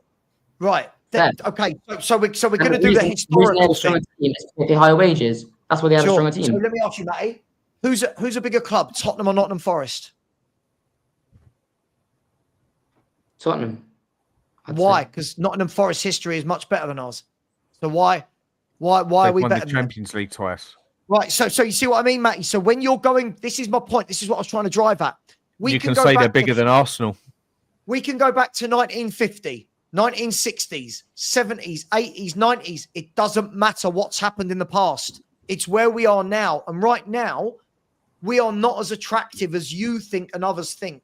I'm seeing loads of people that just suddenly think, we're back in the Champions League. Go and get loads of top footballers. You've got to build to that. Now, Matty, where you do have a point, for me, and I think Lubo and Dan will probably agree with me on this as well, I think teams need to sustain themselves before they show to top players they should join, right? Yeah. Now, where you have got a point is I think that in the 2, 3, 4 years under Poch, when we were finishing in the Champions League, finishing 2nd, 3rd and 4th every year, that was the moment where you turn around and go, hey, look at our 11. We're competing for leagues. We're competing for Europe, right? Come and join us. Look, we've got Kane. We've got Son. We've got that. Right now, we don't have that to offer a Zubimendi. I know everyone thinks that it's that simple. It's not. There are lots of clubs that pay big money, Matty. So we can't just rock up and say we should sign this player that Arsenal have. It doesn't work that way. I think the other thing you miss, Matt, I mean, me and Savva, the first time I ever came on here, a massive debate, or I say debate, more of an argument about who is a bigger club, Aston Villa or Spurs. I will still say Spurs are a bigger club. But if you want to go by history and you want to go by what they've won and everything and that, you can say Aston Villa are bigger.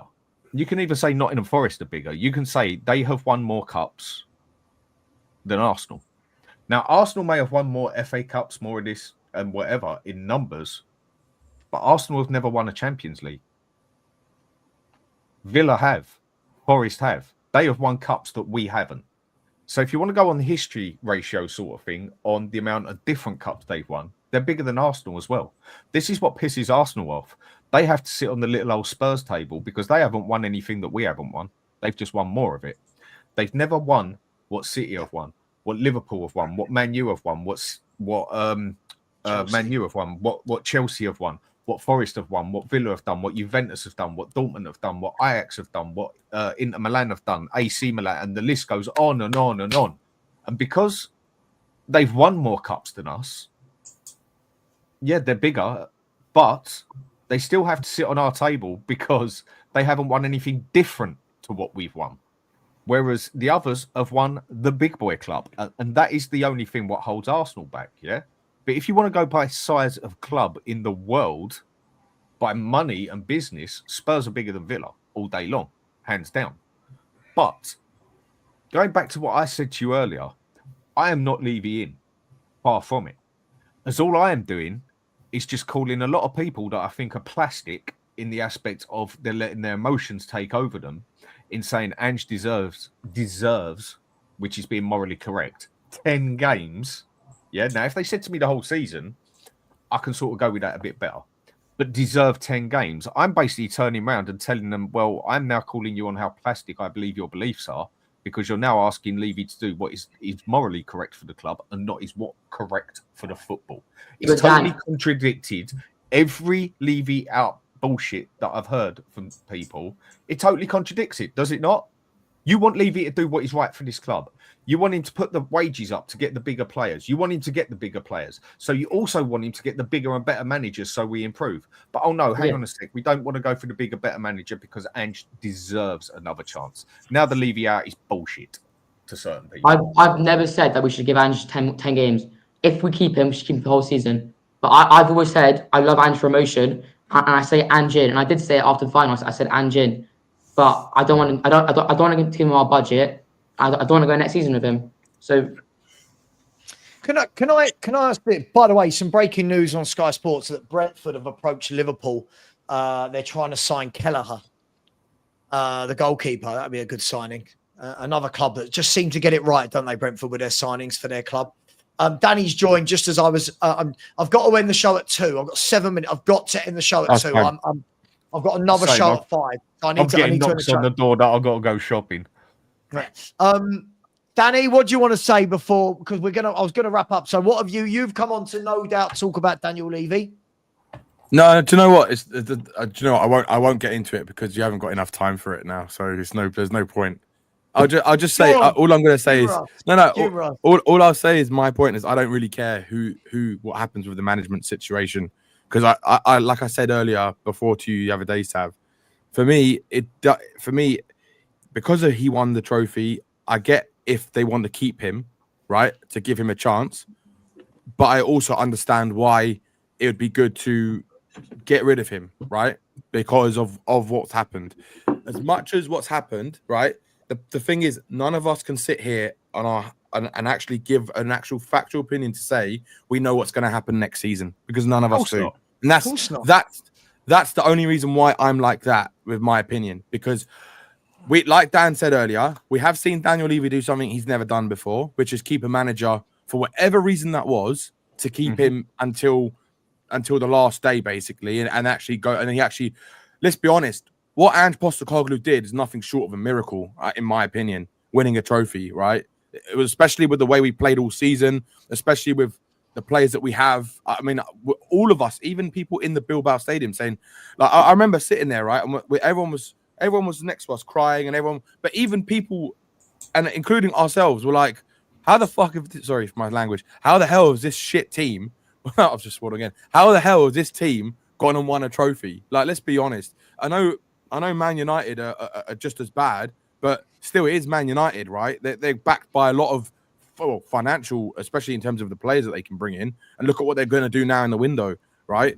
So for me, it's just like, it is going to go back to our good old, best old pal, Lubo, Mr. Daniel Levy, the man himself, because at the end of the day, right, it all depends on what he wants. It doesn't matter what we want as fans, right? It really does not matter what we want as fans. It seriously doesn't.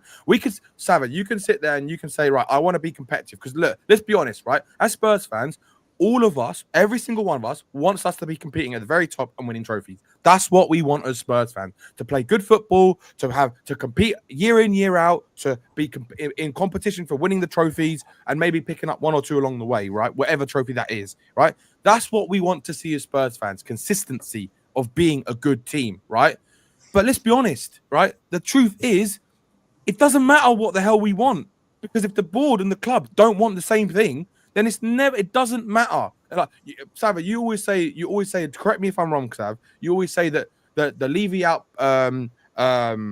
protests and things don't really do much, right? It doesn't really do much. I think you don't believe in it doesn't make a difference, right? And to a point, I agree with that as well, right? Even though I am part of it and Lubo's part of it, it's a big thing to be able to get an owner out who bought a club with the company that he works for 22 million, 24 million pounds, whatever it was, and turned it into a 3, 4, 5 billion pound enterprise, right?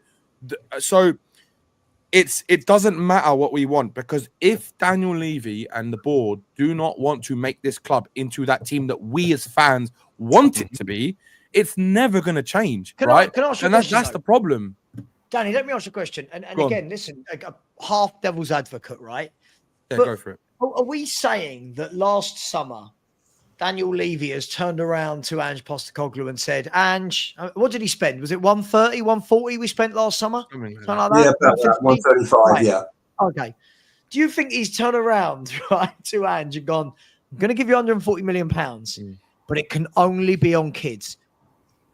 I don't believe it. I genuinely believe that this manager wanted these players. I genuinely believe that, Danny, because why would Daniel Levy spend 60 million pounds on a Solanke, but he wouldn't spend 30 million on a Sawyer, for example? I don't get it. I agree, because all of us sat here at the end of the last summer, right? And we all said that summer was not good enough, right? It was not good enough. We didn't sign enough experienced players. And the experienced player we did sign was Dominic Solanke. And let's be honest, none of us here, personally, I thought that was a signing. Right, I didn't want Danny, it still won us a cup. Yeah, I get that, right? But I'm saying it wasn't who I wanted to sign us I didn't want him to sign for this club, right? Just like I didn't want Richarlison to sign. Just like, to be honest, I didn't want Brennan Johnson either, right? But a lot of these players, Danny, get absolutely praised by our fan base. So this is what makes me laugh, right? If I say anything about Brennan Johnson, yeah, I get hate. If I say anything about Solanke, I get hate. If I say anything about Gray, Bergvall, Maddison, Sarr, Romero, whoever, but yet, do you know what? Yet Sam? they're all Daniel Levy signed all of them, but yet I'm not allowed to say anything about them. But they're the same people that say to me, "Well, Daniel Levy's not back the manager." Which one is it? Which the thing is, it? right? It's a bit of both, isn't it? Like, because Ange-Postecoglou, right? What we have seen with him is we don't know what's true from what's not, because the amount of times he said things and gone back against his word, and Ange-Postecoglou, he, like Sean said earlier, he knows how to speak in the media. Sometimes he doesn't. Sometimes he might go overboard, right? But in terms of trying to like twist things or put things into people's heads, whether that's the fans, whether that's the manager, whether that's even Daniel Levy, right? He knows how to say things. Just by going by his speeches, he's a motivator, right? He does know how to get into people's heads, and he knows how to kind of switch the consensus around him, right? Essentially, right? He's very good at doing that. Now, we don't know. What happened to the league games? If he's that great a motivator, what happened to the 38? Oh, this is the thing. This is the thing. This is where it's like for me personally, I don't mind what happens. I don't mind if he gets sacked. I don't mind if we get another manager in. I really don't mind, right? Because for me, I still hold the opinion that how many splinters are in your arse though? What do you mean? Sitting on the fence. Like, I love this. You and Stella have adopted this same position where it's, hang on, we're not leaving in. We're not Ange in. We're not Ange out. So it means that no opinion means anything because you're just literally sitting down the middle. Do you want the manager in or out? I don't mind, Sav. I genuinely don't mind. No, seriously. I don't. Look. We all know, let me ask you a quick question, Dan, because I've got to go. I do need to wrap up. I've got 60 seconds. I'm going to get my kicks in. Right. Dan, with all the people saying Ange deserves another chance, at least give him 10 games, yeah? For me, they're doing what is morally correct on what all the Levy outers have been saying they don't want done. They want Levy to do what is correct for the club, end of. Isn't that flip-flop? Right. Do you know why I say what I say, Dan? Right? Because I'm still of the opinion that it does not matter who manages this football club, because until Levy is gone, nothing changes. We are very lucky. I know, but look, Dan, right? You're talking about like what happens in the future of this club, right? What you want to be. No, right? Is that what you're saying? This is what the conversation is generally about. I've really got to wrap this up. Guys, do you know the beautiful thing? I will be live tomorrow morning, right? I will be live tomorrow morning. Everyone can come on. There'll be some more transfer rumours. Listen, first of all, just really, really quickly, Real Nate 7 has said, Savva, would you take Telford? Nope, I'm stopping. No. I don't want any of our transfer budget on Matisse Tell. That will show me that it was pointless winning the Europa League. Absolutely pointless winning it to sign more kids. No, but thank you very much for your super chat. And Ali Garcia, always very generous, just putting in the super sticker. Thank you very much. I really appreciate everything you do, Ali. Really appreciate that. Guys and girls, I'm going to be back at 5 p.m. for Savva and Stel Ask Us Anything. That will be fun today because I've got a feeling a lot of questions are going to be thrown at Stel and his newfound fence sitting. Danny and Stel, by the way, if any of you want to see Danny and Stel, they've just opened up a new fence company. They'll come round, they'll do your garden fence, your front garden fence. Yeah, and they promise no splinters. Take care, everyone. Lubo, thank you. Just the wind will blow it away. No fences. Yeah, just the wind will blow it one way or the other, and they'll just blow with it. Big up Matty K. Big up Dan. Big up Lubo. Big up, I was going to say Danny twice. Big up me. Take care, everyone. See you at 5. By the way, anyone that is interested on FHTV Plus 2 tonight, FHTV Plus 2, it's not called that. It's called FHTV Plus. I'm going to do the Chelsea Betis game to see if Betis can get this one over the line against Chelsea.